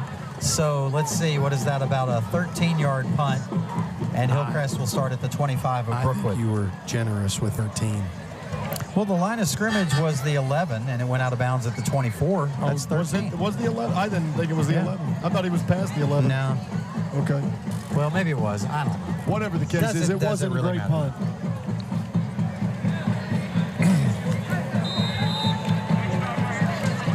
All right. Bryson Kimbrough in shotgun formation. Jayshon Land flanks him to the left. Here's a sweep to D.C. Thomas. D.C. breaks the tackle at the 15, inside the 5, and into the end zone goes D.C. Thomas. Touchdown Patriots, extending the lead to 48-0 with 5:51 remaining in the first half. Yes. This, It's just look of I have to awe admit, on his face. I'm just kind of speechless, Yeah. which is hard to do. You know? I've never heard that before. Man. Well, in other news, let's see. Ohatchee and Piedmont are tied at 14. Give us the mascots. Hold on, before you do though, Okay. let's get the Dr. Brandy Patterson extra point underway from Hudson Hall. I gotta come up with something All I more can interesting. think about now. And you said you didn't like the game. Well, you I didn't was like the wrong. idea. I was wrong. Okay, thank you. It's I for have admitting a that. good one over here, too. I got a good one. The extra What you point is got? good. 49-0. 5:51 left. Go. Okay, I got a good one, but you go first. Okay. That's Aqua. It looks like the Miami Dolphins. Okay. Jeez. Which? Talking about the scoreboard on the corner of the screen. You made Let's us talk Aqua. about the mascots. Let's go. Well, let's get our colors right. You know, for the school. How long have you been teaching at the schools? You know our school colors. Are you? What is your blue of choice? Okay, let's go with that one right there. But this one, the county high blue? Well, no, Speaking that of one, county right high, there, right there. Tuscaloosa County leads Okay. Oak Mountain. Hit that one. Okay. 10 to 3. Is that? We're Currently, lavender. We it looks are, like the Wildcats All right, that's are, better. in fact, See, that's it. That's it. Okay. Right? the You agree? Wildcats are, in fact, Wait. beating the Eagles. Okay. And what was? Hold on. We got the Harwood Real Estate kickoff coming here from Evan Williams. I'm very aware of calling him Evan Williams now. Okay, Speaking good. of Evan Williams, 5th week in a row, every week he's been at the Hillcrest Huddle. There's a special teams player last week. I think we have a new special teams leader in the club. Yeah, sorry. That's true. He better make some plays on defense. That's right. High kick is fielded at the 11-yard line.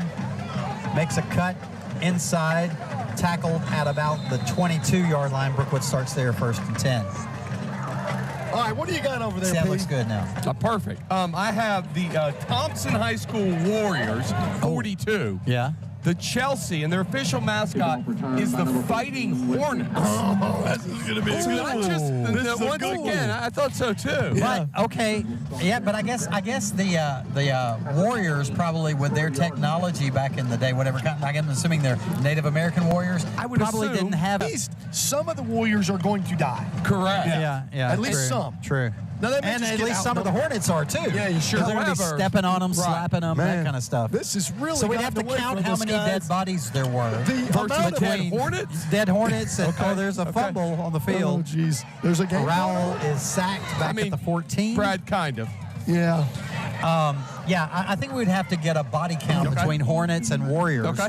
And then whoever had the most. We start out even. Is this a one-for-one? Is one Yes. Hornet, one tiny little Hornet worth a whole Or Warrior? are you they talking are- about the volume? So think we'd have enough volume. Hornets to Absolutely. match the Fighting. size of a yeah, human? I think that has to They're be fighting Hornets. Yeah. So that's one for one, maybe. How do they fight? I mean, do they use their with their stingers? stingers. with their stingers, right? Jeez. Or their little tentacles or whatever punch you? Oh, that's terrible. Back to football. Jacob Rowell, whoa, the high snap, he's able to field it. He hands it off. And a pretty nice run of about 5-6 yards. It's really hard to see who's getting these handoffs. Okay, that's the new running back who's been there the past couple of series, Demetrius Whipple. He moves it forward a couple of yards. It's still 3rd down and about 11, though. I've got another mascot battle. Awesome. Okay. Now, this will be, except for I lost it. Of course I did. I know who the schools are, but I can't remember the other mascot. Okay, so I've got the Flying Squadron of Highland Home versus the Generals of Horseshoe Bend. Had that one teed up also. I like that. Had it teed up. Generals of what era? I mean, are they generals of a nuclear army? No. They're just generals of a Do I normal. get the whole So army? they're just general Or do I generals. get the generals? Do I get just Just the Eisenhower generals. or the whole Allied Army? Oh, wait a minute. Okay, You know, I do have. In that matchup, I like Ike. I like Ike's. Okay. See what I did there? See what I did? That's terrible. I hope we're funnier in For the our second half. octogenarian listeners, that one's for you. I hope we're funnier in the second half, guys. But good word, octogenarian. I like it. Hey, wait. Oh, we're at a break. We need to take a break, guys, right? We got a timeout. Yes, we got a certainly Tidwell need a Payton break. body timeout. We need to take a break Tidwell for Payton sure. body timeout. So let's take a break with 3:23 remaining in the first half. The score: Hillcrest 48, Brookwood nothing. Back after this on the Hillcrest Football Broadcast.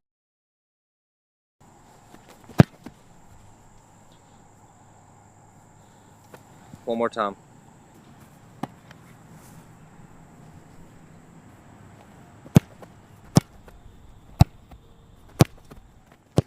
One more time.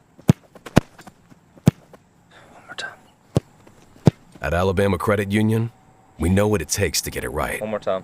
Visit alabamacu.com today and feel good about your money. When the Patriot Nation gets hungry for Chinese food, there is no doubt about where to go. Lee Palace in Inglewood Village. Lee Palace has been in the same location for 20 years and loves the Hillcrest community. You just can't beat their incomparably delicious Chinese cuisine in a family-owned, friendly environment that is second to none. The folks at Lee Palace love what they do and are very passionate about providing you with the best in town. Lee Palace says, go Pats! Go Pats! Back here at Billy Joe Young Stadium, the beautiful new stadium here at Brookwood High School. Snap goes over the head of the quarterback, Rowell. He's tackled back at the 9-yard line. It'll bring up 4th down and about 24 for Brookwood, so they will be forced to punt. New punt return man in the game for Hillcrest, back to receive, is Gunnar Webb. Freshman Gunnar Webb. Timeout on the field. But there is a timeout on the field. Hey, but I have to ask you a question. Are we caught up on our breaks? Did we do the break? We're one behind? We're one behind. Okay, so we're one behind. So let's go ahead and take another break here. We'll take a break during this Tidwell Paint and Body timeout. Thanks, Jason Tidwell, for all your kind sponsorship through the years. Your score 49-0 in favor of the Patriots. Back after this on the Hillcrest Football Broadcast Network. Of Alabama alumni, students, and fans since 1939, Bama Stuff is the perfect place for all your Bama merchandise needs. They have a large selection of Nike official on-field apparel, as well as everything you need for the perfect game day experience. Come see our exclusive in-house design Bama apparel and souvenirs to help you stand out. Located on the heart of the Strip on University Boulevard, in the shadow of Bryant-Denny. They're open 7 days a week or shop online anytime at BamaStuff.com. Bama Stuff is proud to be UA alumni and veteran owned and operated.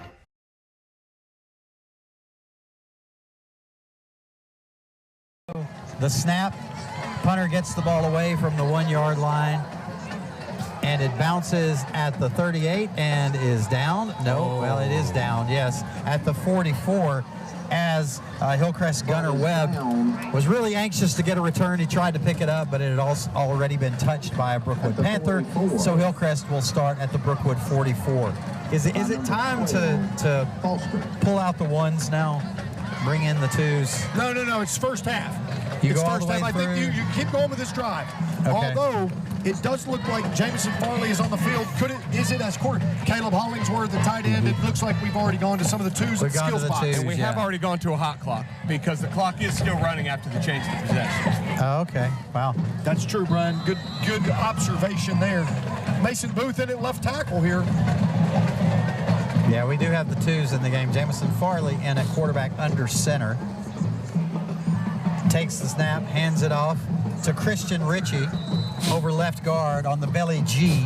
Christian moves it forward about 4 yards. 2nd down and 6 from the 36. I don't expect Hillcrest to take it easy on play calling.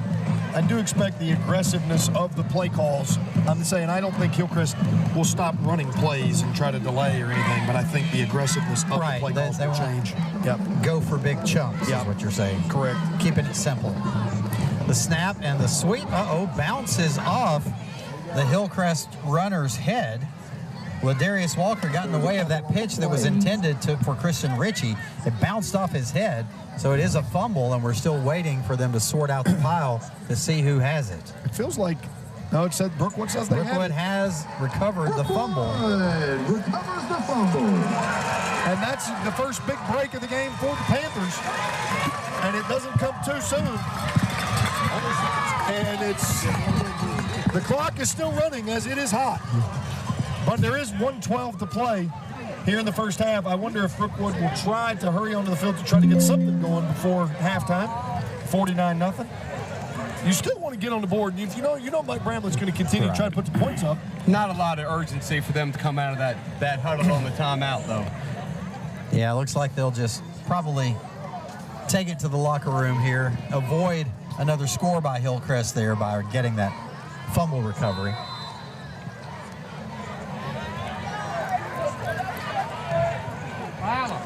Here's the snap. It's high again, but it's fielded by Jacob Rowell. He takes it forward about 9 yards, close to midfield. Clock continuing to run, under 30 seconds now. That will probably be the last play of the first half. Let's see if Brookwood comes up to take another snap. Clock down to 15 now. Brookwood up to the line of scrimmage. I think they're just going to let it run out. Okay, so that's going to be our halftime score. Hillcrest 44, Brookwood nothing. We're back with the Stephen Fikes All-State Halftime Show right after this. Stay with us. This is the Hillcrest Football Broadcast Network. Have you heard about Linked for Life with Lori Lynn? Hillcrest Football's longtime friend and supporter is offering this new permanent jewelry service, and here are the reasons you should give it a try. You'll have no hassle to find jewelry in the mornings. It's low maintenance. It's water resistant. It goes with everything. It's tarnish resistant. It's classy and timeless. It's fun to do with friends. It's easy to take off if you need to, and simply because you want to. Contact Lori Lynn at 205-886-3093 and get Linked for Life today.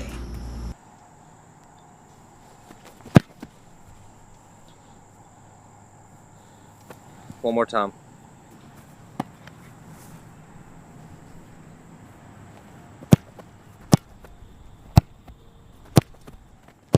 One more time. One more time. At Alabama Credit Union, we know what it takes to get it right. One more time. Visit alabamacu.com today and feel good about your money. Okay, we're back here at Billy Joe Young Field. Brent Jones, Brad Armstrong, Brian Pirano, and Lindsay, lean this way. The lovely Lindsay Jones, serving as our graphics and replay director for tonight, along with my son Baker Jones, assisting her. He's gone at the moment. I think he headed to the concession stand. But anyway, if you'll notice, out on the field, if we have a shot of the field now, yeah, we do. The Hillcrest Pride of Patriot Parkway Marching Band is making their way out there to get ready to start with their show. You'll be seeing them from behind, but that's okay. You'll still get to hear them and see what the show looks like from the visitors' side.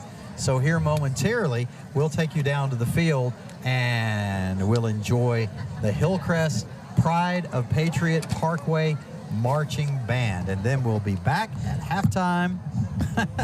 We'll be back at halftime with the remainder of the Stephen Fikes All-State Halftime Show. We got a lot of fun stuff to do, guys, because we got to talk about our college picks. Ooh, we can skip that segment. You know what you need to do? You need to alchemize your moribund picks. I haven't been to the bathroom for that we segment. Can't even define that. Alchemize those moribund college picks. Hey! Y'all wave, guys. Rick Dowling. Hey, Rick Dowling down there. How you doing, Rick? Rick, tell Sam to come see me. I got a shirt for him. A shirt for Sam. All right. At school, Okay. right? Yes. Yeah. All right. Let's take a break and watch the Hillcrest Pride of Patriot Parkway Marching Band. See ya in just a bit. With our halftime show titled Soul. Tonight's performance features Freebird by Leonard Skinner. Music from How to Train Your Dragon. Fly With Me I know, I've just... And Firebirds by Eagle. Please enjoy as drum makers Mahana Karnava and Laureline Vesper and the Hillcrest High School Marching Band take the field.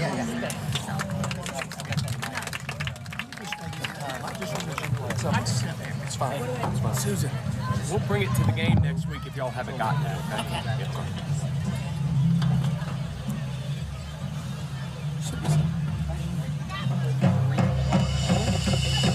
I got that too, yeah. I'm going to go steal some scores. We got to find somebody to go get us some drinks.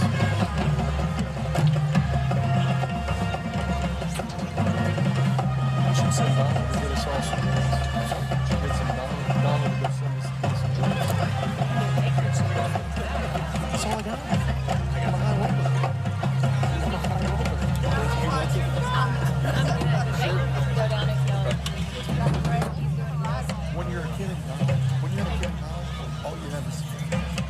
She's a missing state. Loves it. I feel like she loves it.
Rick is texting me.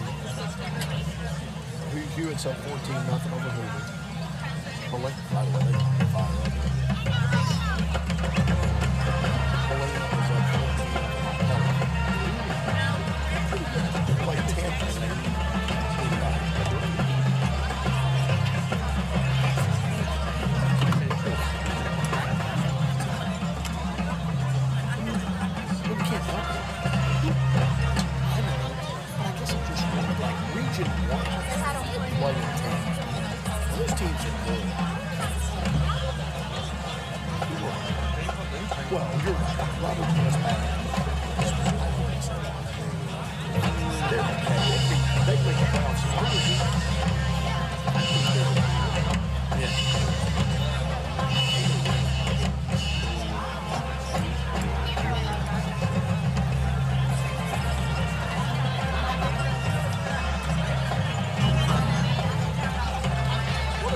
By the way, does that say across the way, start Spain the Patriots? Beat Maryland up 45.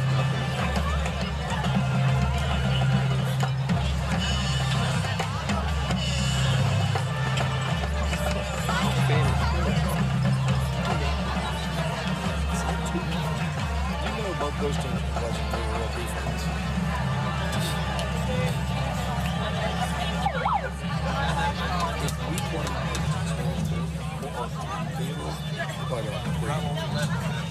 Well, it would be 6.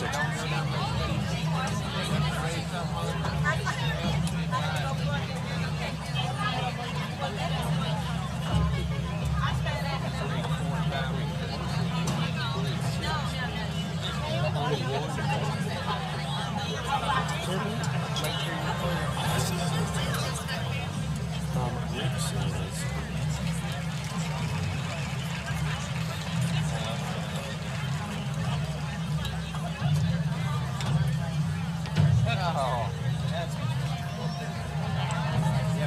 Brad, we can send Baker down to get some. It is, yeah. Like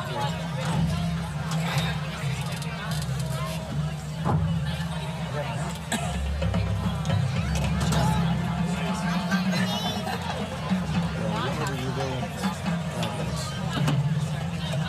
we just appreciate your help.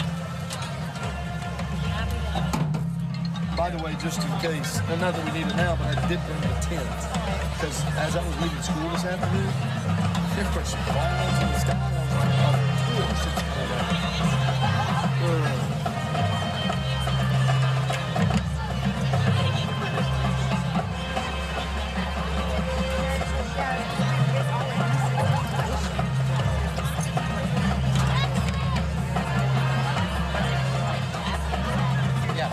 see how.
Ladies and gentlemen, the Hillcrest High School Pride of Patriot Parkway Marching Band.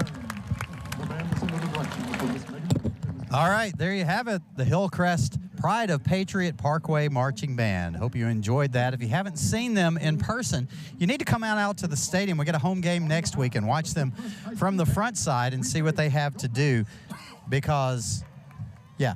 The camera. What about it? Oh, man, okay. Shoot. All right, I gotta try to fix something here, guys. You do? Yeah, because and this one is a user error. This one is a user error, but I can take care of it.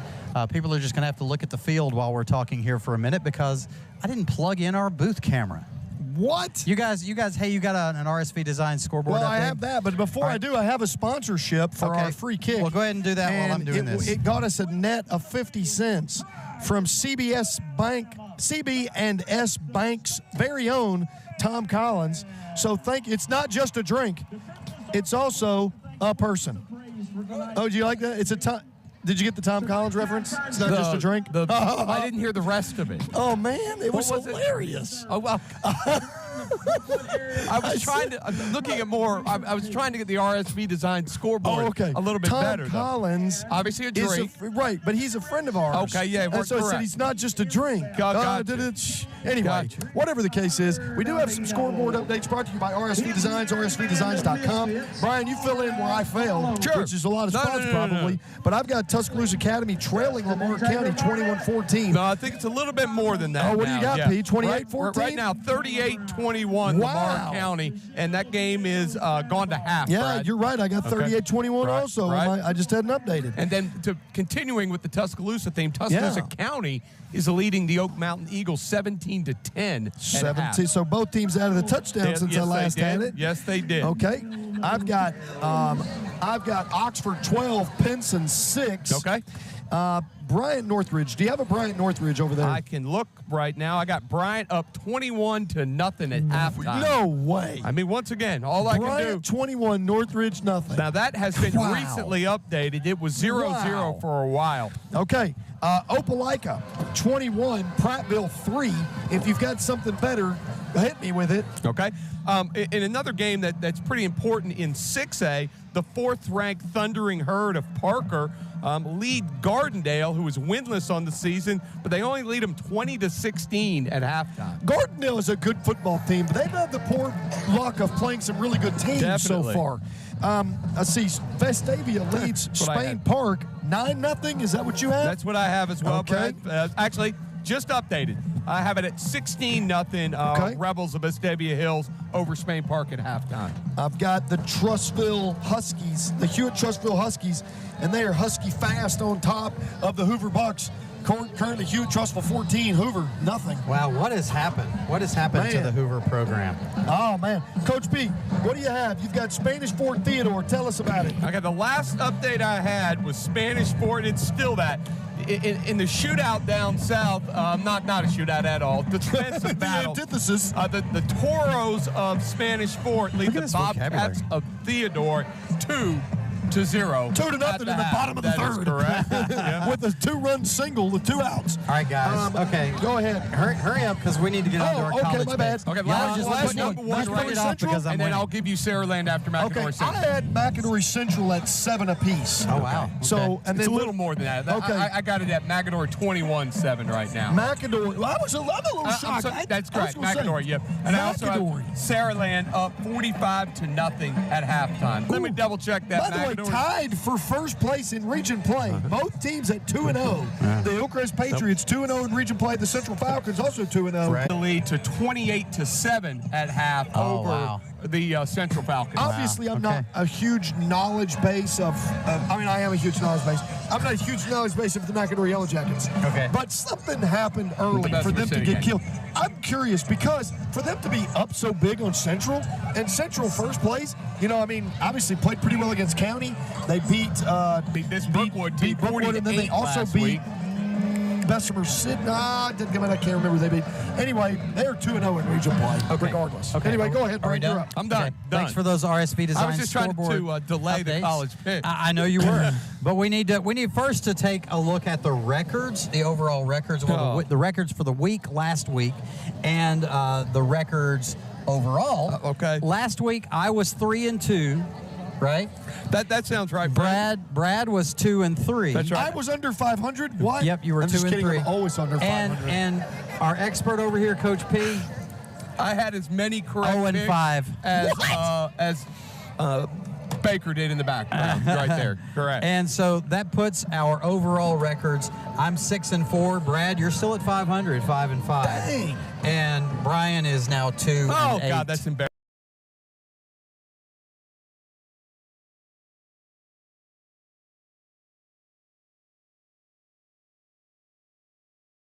And let's see, you got him there? Okay, you got, there you go, there you go. All right, that's it, there you go, okay. All right, and the first one that we have, guys, is there's so many big games this week. The first big game that we're going to talk about is Ohio State, who is a 3-point favorite at the Fighting Irish of Notre Dame. Who wants to go first? Let's have Brian go first. Sure. Okay, right? sure. Out of sympathy. This game This is in South Bend? This Is is that South right? Yes, Bend. okay. Yes. And you said Ohio State is a 3-point favorite, correct? Yep, that's right. I'll take Ohio State laying the 3 and take them over the Fighting Irish. Okay, I'll go next. My strategy now is to pick an opposite of everything that he does. I would do the same. I don't blame you. So, no, actually, I'm going to have to say that I agree with him. I think Ohio State has looked less impressive than we thought they were going to be, but I still think they're going to come alive. Gosh, but Notre Dame, okay. No, I'm going to go with Notre Dame. Okay. I'm torn. I'm going to go with Notre Dame. I was just about to say, Yeah. I'm taking the Fighting Sam Hartmans in South Bend. Yeah, they got a quarterback. That was the Yeah, but to me, not only are they at fact right home, there. but they've got a quarterback that has been there, done that.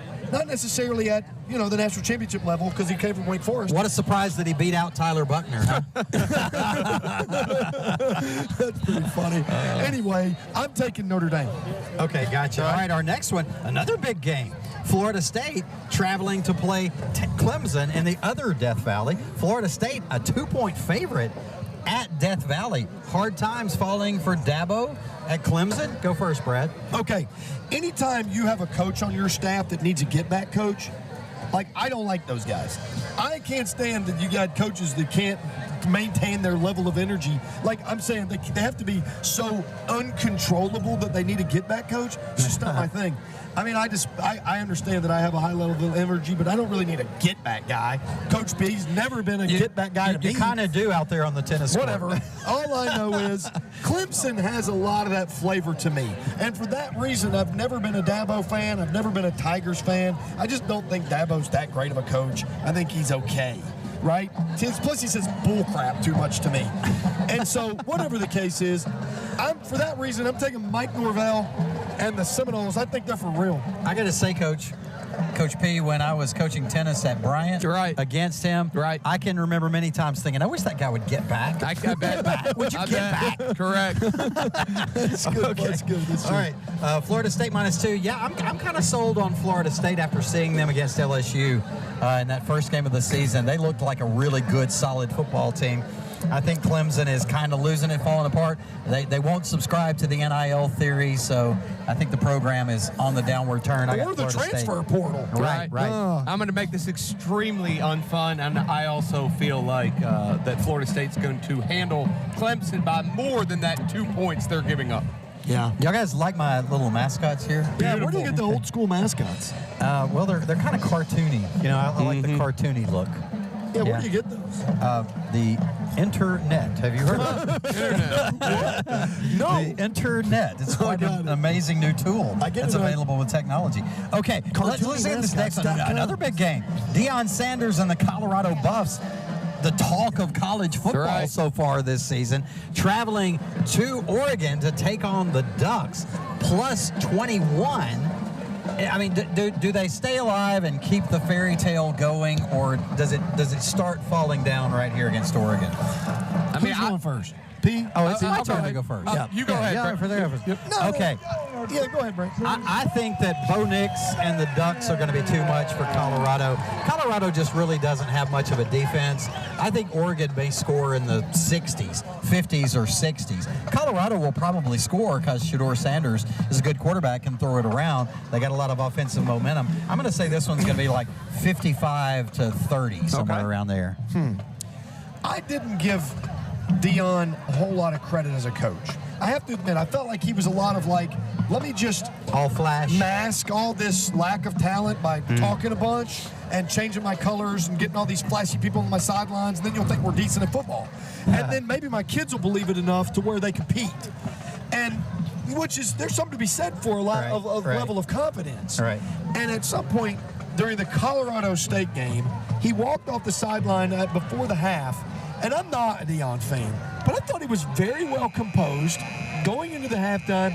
And I thought Colorado, despite the fact that that game was really a fun game to watch, they came back and they won the game, and it was a heck of a game. They should have probably beaten Colorado State by worse, but ultimately, I agree. I just don't think he can coach. I think he's more of a flashy guy.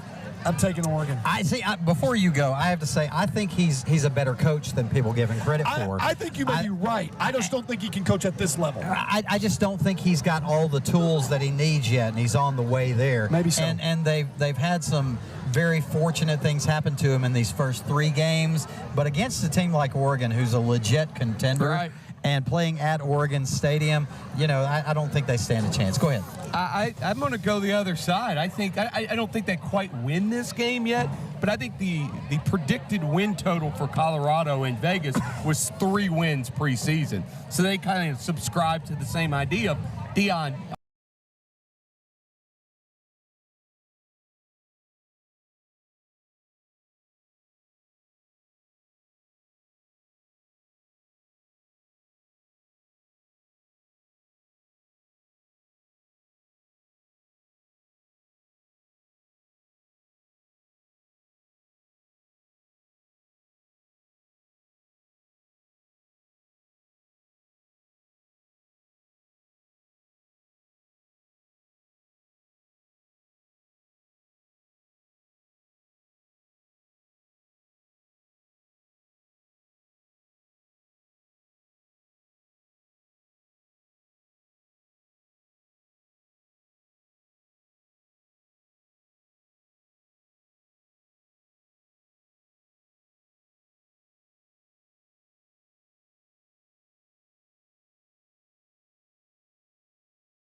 the Pats, Tammy's Salon. Okay, we're good. We're good.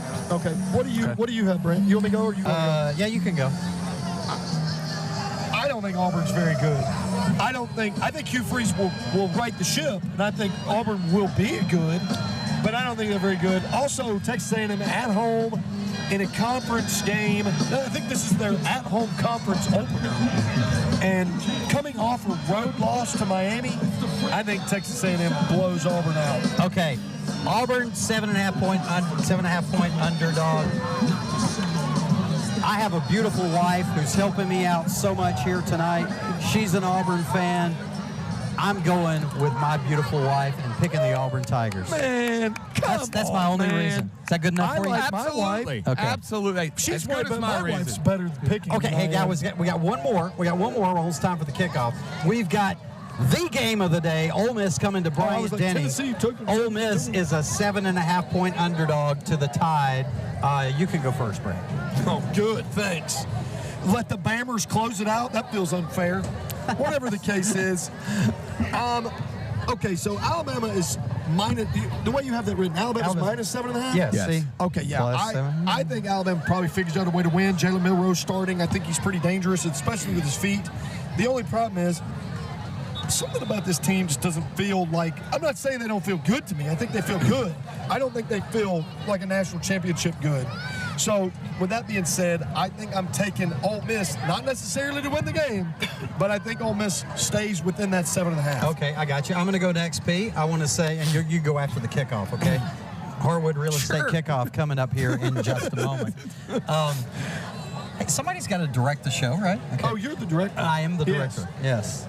Okay, anyway, I think that Nick Saban has been doing quite a good job with psychology and getting fans off his back about this quarterback situation, taking that out of which he always out does, of the by mix. the way. He's always good at He that. took the fans out of the mix by playing those two guys and saying, see, I told you these guys should be the backups and Milroe should be the man. And he also gave Milroe the opportunity to show what a good leader and sportsman he is.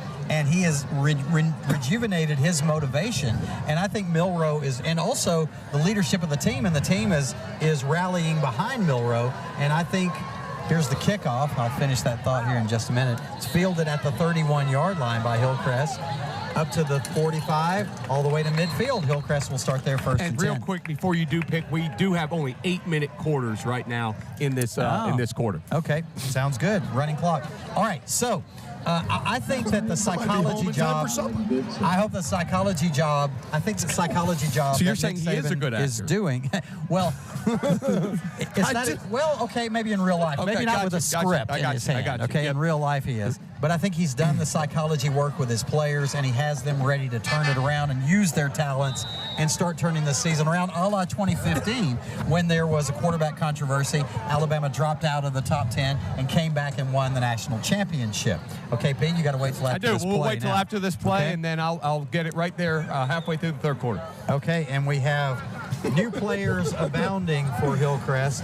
At quarterback is Jordan Shambly, and a fumble on the first handoff to Christian Ritchie, but he is able to recover it. Coach P, go. No, Okay, Brookwood's got it. Yeah, it's Brookwood's ball. Brookwood got it. I think Brookwood got it okay. right now. I will pick, and I'm picking Alabama to cover the 7.5. In my opinion, if Alabama does not cover, we won't win the game. I think it's one or the other. I don't personally think this game's that close. I think Alabama. I don't want to say by a ton of points, but I pick Alabama by 3 touchdowns in this game. Oh, wow. You think 3 Alabama's going to touchdowns. win the game by 3 touchdowns? That's what he said. That's about 21 plus points. That's right. Yep. Yeah, we know how many 3 touchdowns. Right. I wasn't sure. I mean, I was just clarifying there. Right. Yeah. Of course, it could be 18. You know what? Or it could be 24. Or you're correct. I find you guys to be relatively intelligent. Thank you. But wow. We'll see how it turns out. He is 0-5, though, from last week. That's a great point. Here's a handoff over right guard, and the biggest gain of the night yet for the Panthers. The running back, number 42, Demetrius Whipple, moves it forward about 15 yards to the Hillcrest 39-yard line. It'll be 1st and 10 for Brookwood. Here's another situation like last week when the Hillcrest defense wanted to maintain that goose egg, and the 2s and 3s were unable to do that. Here's Whipple again, over right guard. He's got some room. He whips it all the way down to the 26-yard line, does Whipple. And it's another first down for Brookwood. So, yeah. The Panthers have something going up the gut. We'll see if Hillcrest can And you know the coaches on the sideline are not happy at Hillcrest. Well, Patterson's not going to be for that. Here's a handoff to Whipple once again. Whipple's met at the line of scrimmage this time. Great job on the tackle there by Tristan Hunter of the Patriots at linebacker. Yeah, he came up, did a really good job there. Hillcrest is going to try to say, I would guess Coach Patterson keeps that defense aggressive. I'm going to go get some drinks now. Because, in case you didn't hear, Baker's going to go get some drinks now. And sponsored by Buffalo Rock. Do we have a drink sponsor? We do not. We're looking for one, but not Tom Collins variety. Okay, we don't need any sort of alcoholic beverages. No, we do water, not. please, Baker. Thank you. I'm good. Thank you. Okay, here's the handoff up the middle to Whipple once again, and a huge mass of people. And it looks like Hillcrest comes away with the ball, but after the whistle blows, number 38 for the Patriots, Jackson Metz was able to pull it away, but it's they called the runner down at the 22-yard line, 22-yard line through forward progress. So Brookwood maintains possession, 3rd and 6 from there. Hot clock continuing to run, under 4 minutes already here in the third quarter. Here's the snap and handoff to Whipple again, and coming through with a big hit for the Patriots is number 60, Daryl Hurd. Hey, he's in my enrichment class. Well, there he is. Way to go, Daryl. He enriched that guy. Yeah, he's going to ask me to show that one in class. That looked like 6. Watch, it's probably not going to be 60. But I think it was Daryl Hurd on that defensive line spot. That was really nicely done there.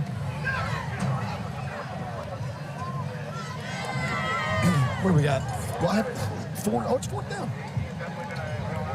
I'm sorry, he's not my enrichment class. He's in my theater class. Here's a handoff to Whipple. Once again, Whipple is able to pick up the first down. He needed about 7. He got 8. Down into the Centel Home Design red zone at the 12-yard line. And Brookwood is on the move. So is the clock, though. 3:03 and counting here in the third quarter as we have a hot clock running with Hillcrest leading 49-0. That defensive front is going to have to bow their necks a little bit here. They really want to keep that 0 on the board. I know Coach Patterson is probably getting after him, and so those defensive coaches. Quarterback Rowell hands it off to Whipple once again. He moves it forward to about the, well, he's still on his feet as he keeps his legs churning down inside the 5. We'll mark him just on the other side of the 5-yard line. So it will be 2nd and goal from the 5. His dad was a great offensive coordinator for the Baltimore Ravens. Who's that? Mark Whipple. Oh, what was it? Wasn't Mr. Whipple like the cream whip, the Cool Whip guy or something back in the day? Remember that, Mr. Whipple? I think it's just Cool Whip. Or was it like who was Mr. Whipple? Okay, here's a handoff to Whipple again, and he's tackled at the 4-yard line. Nice gang tackling there by the Patriots. That was like men at work.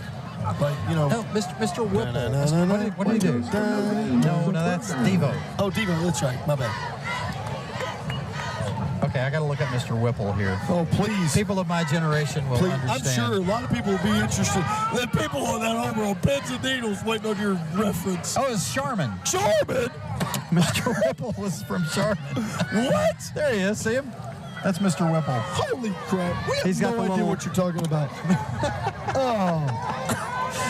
Here's the snap. The quarterback, Rowell, is in the end zone. Touchdown, Panthers. 1:15 remaining in the third quarter. And Brookwood gets on the scoreboard. 49-6 your score. And I got to tell you, speaking of Mr. Whipple and Charmin, the 2s and 3s kind of looked like tissue paper being run through on that drive. Well, I will say, you know, Coach Mitchell kind of always reminds us of, you know, guys that always kind of work. Like Saban, he's always got something to work on, right? And we know he's been a great coach in college football for many years, and probably the best coach to ever coach college football, right? Well, you call this first. Except for General Nealon. Well, he's right. He's the second best coach that we've ever seen.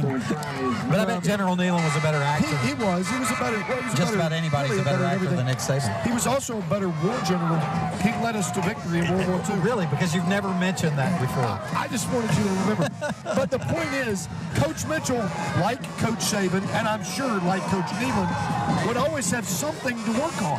Yes. Even in a win, even in a decided win. You can't rest on your laurels. That's right. That's You've for sure. got to you get like, look, that was great. You guys played well, except I'll tell you what, that defensive line second team, you really got to get your stuff together. Yeah. Because there's no way you're going to get pushed around like that and play for us.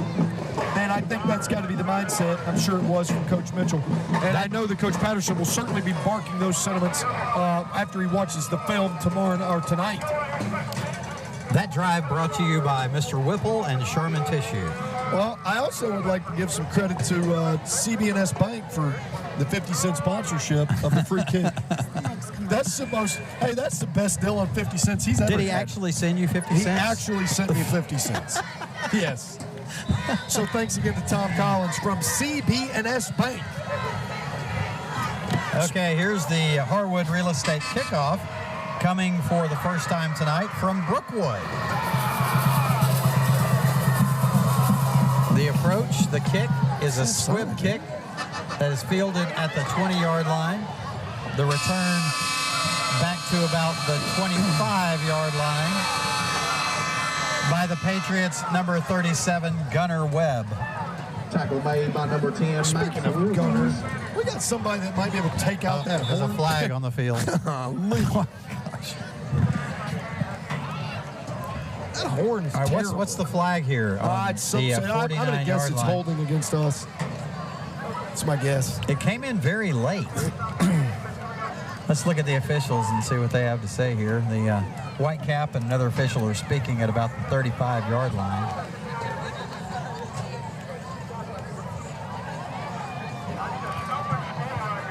Yeah, they're marking it off against Hillcrest.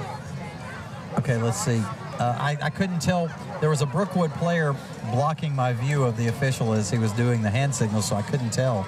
I just saw him point against Hillcrest, and the official is backing up 10 yards, so I'm guessing you're right that it was holding. 10-yard penalty from the spot of the foul, and Hillcrest will start 1st and 10 at the 20. All right. Back in at quarterback for the Patriots, Jordan Chambly, the freshman. Future of the Pats here. He takes the snap, hands it off to Christian Ritchie up the gut, 25, 35, 40. Big pickup of 20 yards on 1st down on the belly G by Christian Ritchie. Tackle made by number 6, Aiden. Guys, those are some names that we're going to need to remember for future You got years. that right. Christian Ritchie and Jordan Chambly. Now, Chambly, what's interesting is he ran all the way over to the sideline to get the call.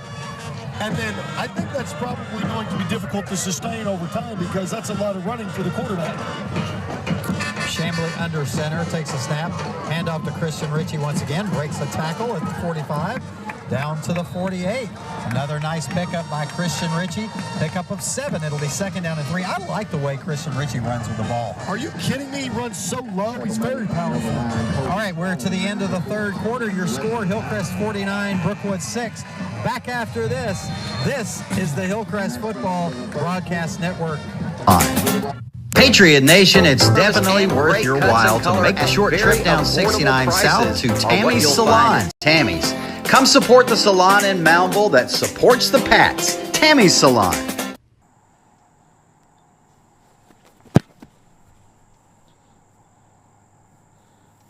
One more time.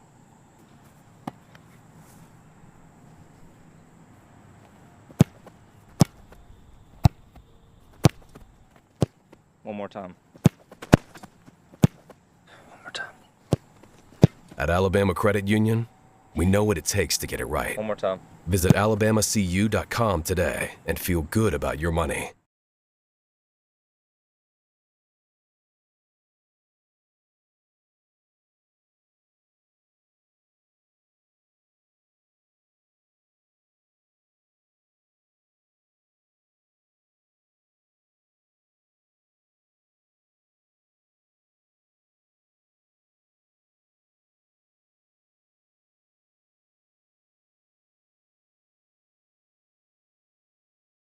Will be a running clock as Hillcrest led 49-0 at the half. The third quarter only saw one score, with Brookwood scoring and making it 49-6. They missed the extra point attempt. And there you have it as we prepare to start the fourth quarter of action. What time is it, guys? 7:30. 7:30. 8:35? 8. Oh, wow. It's early. Be nice. Okay, Jordan Chambly under center, takes the snap. The pitch out to Christian Ritchie. He breaks to the outside. He's got the edge. 45-40, 35-30, 25, and pushed out of bounds at the 21-yard line. Christian Ritchie show here for the second half of the Hillcrest offense. I like Jordan Still out from the wide receiver position, doing a really good job with his blocking. So I'm going to give Jordan Still a big shout out. Yeah. Good job, the big fella. It looks good out there in the old number 88, double 88. ocho. Double ocho. 88. Jordan Chambly. Bless you. A handoff to Christian Ritchie on the belly G. Christian fights for extra yardage inside the 20, which you know what that means. Uh-oh. The Centel home design red zone. 19-yard line, the new line of scrimmage after the pickup of 4, and it's second down and 6. Clock rolling, 6:56. Hillcrest up 49-6. Jordan Chambly under center, I formation. Christian Ritchie gets it again on the toss sweep on the left side. Pounds his way forward inside the 15, down to the 14. It'll be third down and about a yard for the Patriots. Tackle made by number 88, Terrence Lewis. You got any RSV design scoreboard updates? Sure do. All right. Still Lamar County, the Bulldogs lead the Knights of Tuscaloosa Academy 38-21. Also, County High leads Oak Mountain 17-10. And in what's developing to be not such a shock, Hewitt-Trussville 28, Hoover 0. Here goes Christian Ritchie up the middle once again, down inside the 10 to the 9-yard line. That's a Stephen Fikes All-State first down, and it will be first and goal for the Patriots. 28-0 Hewitt, as it feels like there's a lot of things that are going to end at Hoover soon. The snap, the pitch out to Christian Ritchie around right in. Christian fights for the goal line, but he's stopped just short. Is it a first down? Okay, it's enough for the first down, though. So it's first and goal from right at the 1-yard line for the Patriots. Be ready to take a break after this touchdown, guys. I'm sorry, I don't mean to jinx it. Yeah, we're not going to score a touchdown. Here's the snap, the handoff. Christian Ritchie, and he is actually stopped short of the touchdown. And I did jinx it, didn't I? You totally jinxed it. 5:14 and counting. Second down and goal from the 1. There's no way Hillcrest is going to score on this play.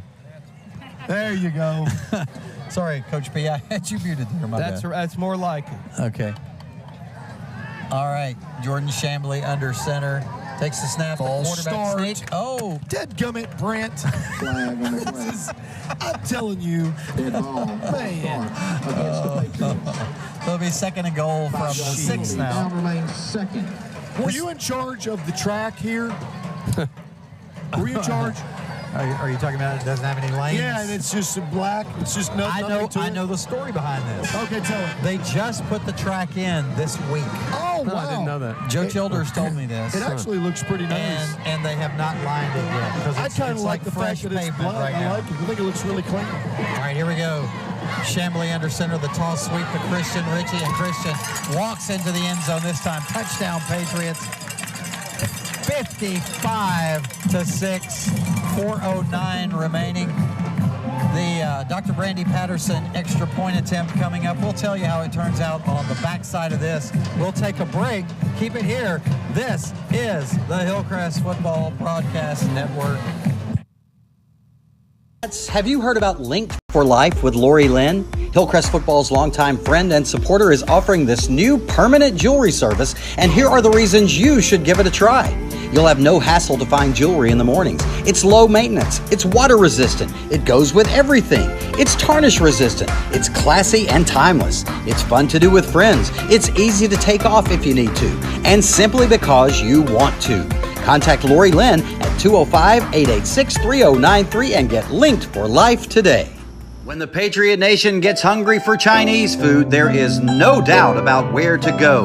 Lee Palace in Inglewood Village. Lee Palace has been in the same location for 20 years and loves the Hillcrest community. You just can't beat their incomparably delicious Chinese cuisine in a family-owned, friendly environment that is second to none. The folks at Lee Palace love what they do and are very passionate about providing you with the best in town. Lee Palace says, go Pats! Mr. Whipple's on the clock.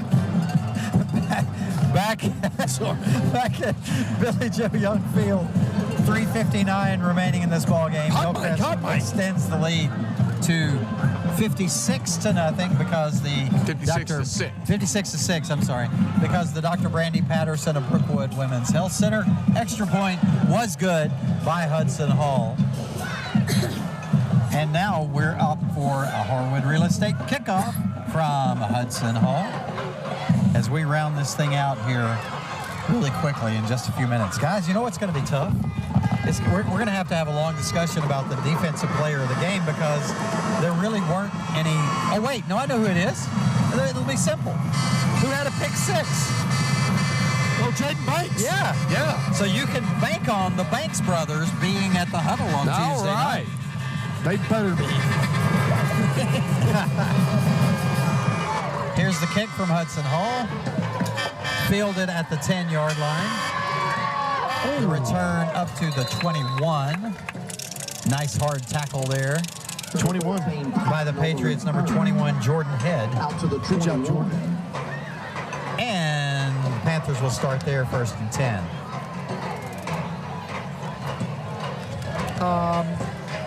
Let's see. Oh, interesting score. The number 1 team in 5A, the Ramsey Rams, are at Fairfield. I currently have that game as Ramsey 13, Fairfield 7. So, Coach P, let's see. Now, I don't know where you get your scores, but obviously, you know. You need to see if they match up? I just like to see if it matches up, Who is Ramsey playing? Ramsey against Fairfield. All right, so Brookwood with a new quarterback in the game.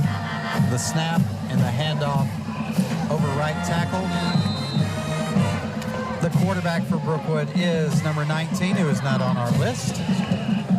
Yeah. The unknown quarterback. We're going to have to give him a name. 250. All right, Ramsey. You said Ramsey Rams and Fairfield. What's their mascot? The Tigers. Tigers. So this Tigers win against Rams. Yeah. Well, Well, this guy, he's going to be Ramsey. His name is going to be quarterback Ramsey. Got it? Ramsey takes the snap. Okay, you call it then. No, okay. Go ahead. All right, Ramsey in shotgun, pistol formation, takes the snap. The give to Whipple, takes another round right end, picks up pretty good yardage, and he'll be close to a Brookwood first down. Let's see where the mark is. Hey, as a matter of fact, he's going to be just short. Let's switch jobs here, Coach P, and you call the play-by-play because you might have to do it next week. Yeah, Coach P, you do it. Okay, you got the play-by-play. Doing this right now? All right. Hopefully I have a little more prep time this next week than 15 seconds. Come on, do it. Let's go. Get on it. Oh, we're ready right now. What are you waiting on? We got 1:53 left on the clock. Clock running right now. Panthers in shotgun, getting the signal from the sideline, Mike Bramlett. Tailback moves to the left of the quarterback. Now he's directly behind him, putting Brookwood in the pistol. Here's the snap. Oh, fumble on the ground. Looks like the Patriots have it. Thank you, Baker Jones. There's a lot going on up here. Man. Oh, thank you, Baker. That is Patriot ball right there. And the line of scrimmage? The line of scrimmage is going to be the Brookwood 18-yard line right now. Not quite sure who came up with that fumble right now, but we will certainly see if we can figure that out. You have to make sure that the listeners and viewers know what the line of scrimmage is after each play. and how long there is to go with the down and distance? Mr. Jones, you have to do that when you're on play-by-play. However, when I'm on play-by-play, I have to do it how I want to do it. Yes. See, you shifted roles. Right. Oh, okay. Right. Oh, I didn't stop the clock. By the way, the We don't clock need to didn't stop. Clock didn't stop. Clock didn't I stop. don't know why, but the clock didn't stop. But we've got the clock hidden right Yeah, now. Hillcrest may have one play right here, guys. Yep.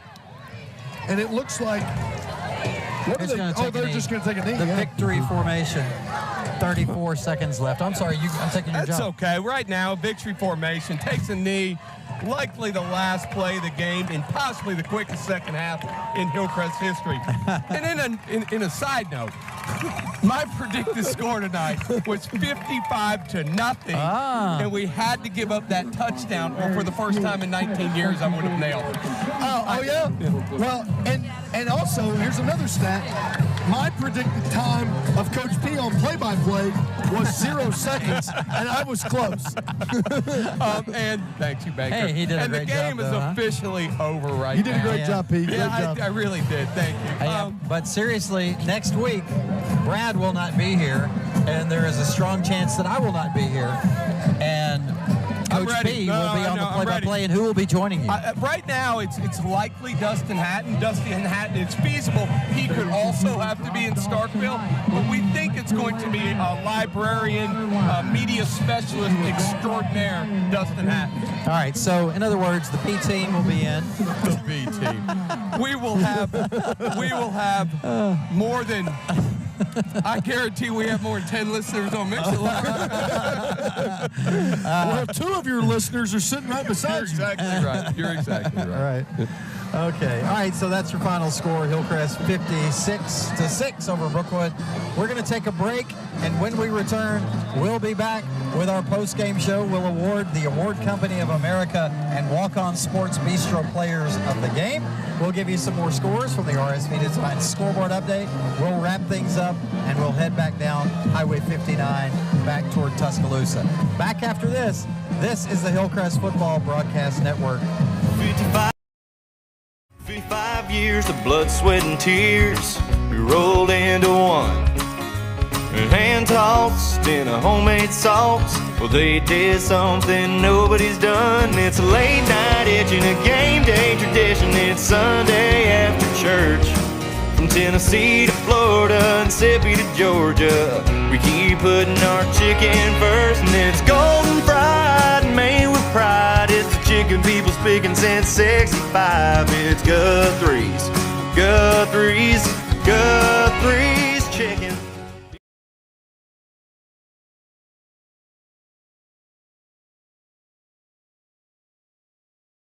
First, do you have any interesting scores to give us? I was just looking RSV through. Design scoreboard update? I was perusing the scores, so I'll give you what I have. And remember, these may not be completely up to date, but I've got Lamar County 38, Tuscaloosa Academy just scored to get a little closer. The Knights 28, Oxford 19, Pinson 6, Bryant still 21-0 is what I have. Opelika killing Prattville tonight. The Bulldogs 38, the Lions 6. Vestavia over Spain Park 16-0. Saraland over Robertsdale 59-0. I got 66-0. 66-0. Let's see, Tuscaloosa County 17, Oak Mountain 10, Hewitt 28, Hoover 0. That's so odd to even say that. Spanish Fort Theodore, I don't have. Coach P, you get that one in a second. 2-0 at third quarter. Okay, I had 2-0. Yeah, I thought crazy. that would be inaccurate. And then McAdory Central, I've still got McAdory 21, Central 7. What do you got on that one? Pulling it up right now. I got 28-7 at half. 28-7. And then the last game that I've got to know about that I don't know about, Bessemer City and Hueytown to round out Region 4 around the region scores. I have no score. I still have it scoreless in the beginning of the first quarter. Obviously, that's incorrect. Yeah. Okay. I have 2 updates for you. Okay. One of them is a legit RSV Design scoreboard not scoreboard, but an RSV update because it's sent to me by Robin Spence Vandeford. And she has done a great job texting us. She's a big Notre Dame fan. She reminded me. Thank you, RSV. She reminded me that Mr. Whipple was the Charmin guy who would always squeeze the tissue in the grocery store. He was a grocery store worker, manager, and he would get in trouble, and they would say, "Mr. Whipple, don't squeeze the Charmin." Oh my gosh! So you reminded me of that. Okay, now Hey, Robin Spence-Manford, thank you so much. Thank you. Okay, and my other update that I've been meaning to share with you all night, this is a very important one, too. Okay. Anybody want to sponsor it, you're welcome to. Okay, this is your Thor update. Oh, jeez. Thor lives in the realm of Asgard. Valhalla is where the Norsemen of Asgard go when they die. That's right. The Like it's 2003 heaven. PGA Like Championship. heaven. Oh, sorry. Okay, so that's your Thor update.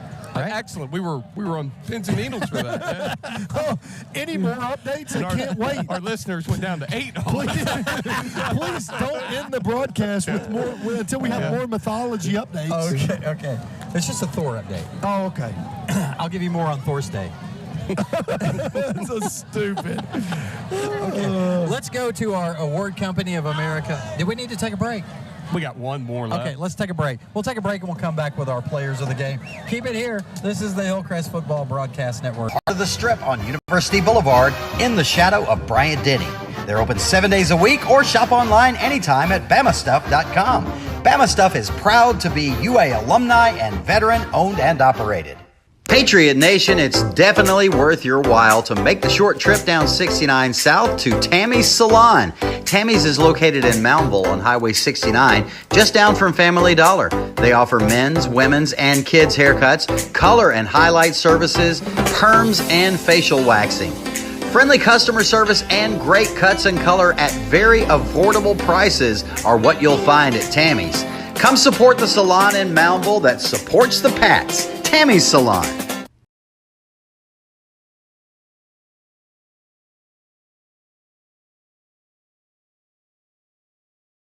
The Strip on University Boulevard in the shadow of Bryant-Denny. They're open 7 days a week or shop online anytime at bamastuff.com. Bama Stuff is proud to be UA alumni and veteran owned and operated. Patriot Nation, it's definitely worth your while to make the short trip down 69 South to Tammy's Salon. Tammy's is located in Moundville. For men's, women's, and kids' haircuts, color and highlight services, perms, and facial waxing. Friendly customer service and great cuts and color at very affordable prices are what you'll find at Tammy's. Come support the salon in Moundville that supports the Pats. Tammy's Salon. All right, we're back here at Billy Joe Young Stadium, and we're ready to name our Award Company of America and Walk-On Sports Bistro's Players of the Game. I'll do one, you do one, you do one, Sure. Okay? I'll go first, the obvious one, Special Teams Player of the Game. TJ Banks with 2 punt returns for touchdowns, one of, I believe, 32 yards and one of 65 yards. There's a Guthrie stat line update for you. Love me some Right? Guthries. Love me some Guthrie. Okay, so TJ Banks, obviously, our Special Teams Player of the Game. Coach P, you go with the defensive player of the Sure, game. we're going to continue the Banks party over here and, appreciate their grandfather listening and Mr. Greg Hurst listening. We're going to go with Jay Banks with the pick 6 for the defensive player of the game to go along with his brother's special teams magic. Sounds good. Banks night here at Billy Joe Young. Brad? All right. Well, To me, if Yeah. you wanted to get rich, you might go to the bank. So that might be a good lead-in right there for you, Brad. That was a Thank good you. bank shot. That's you, true. thank you. But I think I will go to the bank and get Richie. Yes. All yes, right. yes. And so Yeah. our, Yeah. our Yeah. I see what you did there. And on the 16th anniversary of, by the way, it's September 22nd, number 22, Christian Ritchie, will be our offensive player of the game on the 16th anniversary of the Mike Gundy. Oh, I'm 40. I'm a man. Okay. Totally irrelevant, but I'll take it. I just noticed it. By the way, I just saw that on Twitter. And Chris on Ritchie, X. he actually turned 16 today. Yes. And they're both human really. beings. No, I know, They're both yeah, I human know. beings. I know. What a coincidence. They're both guys. Both Banks, yes. And Yeah. they're both male. Yeah, how about that? Amazing. Looks like the sands are The clear now. coincidences. I mean, it's just uncanny. We just lost our last listener. What do you know? Since we've been off Thor, we're up to Hey, 11. all right. Yeah. Hey, I heard they stopped talking about Thor. Cut it back on. All right, but anyway, Christian Ritchie is our offensive player of the game. So TJ Banks, Jaden Banks, Christian Ritchie are players of the game, and we'll see those guys at the Hillcrest Huddle Tuesday night. That's right. And by the way, I will not be at the Hillcrest Huddle, and you two guys will be hosting the huddle. Oh, that'll be a team right there. Boy. Who's our sponsor of Players of the Game? Award Company of America. That's right. And Walk On Sports Bistro. Oh, those guys do a great job. Hey, if They're in for a show. And maybe a gift card? It's allowed. I don't know. It's allowed. It's allowed now. Any value. Okay. For as long as it's food. Right. Okay.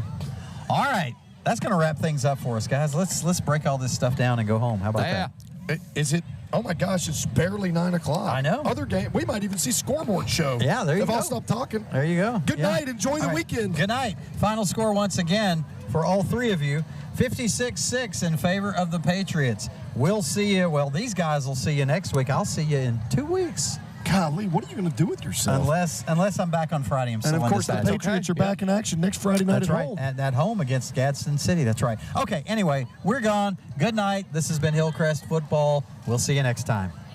In the live, press out. Yeah.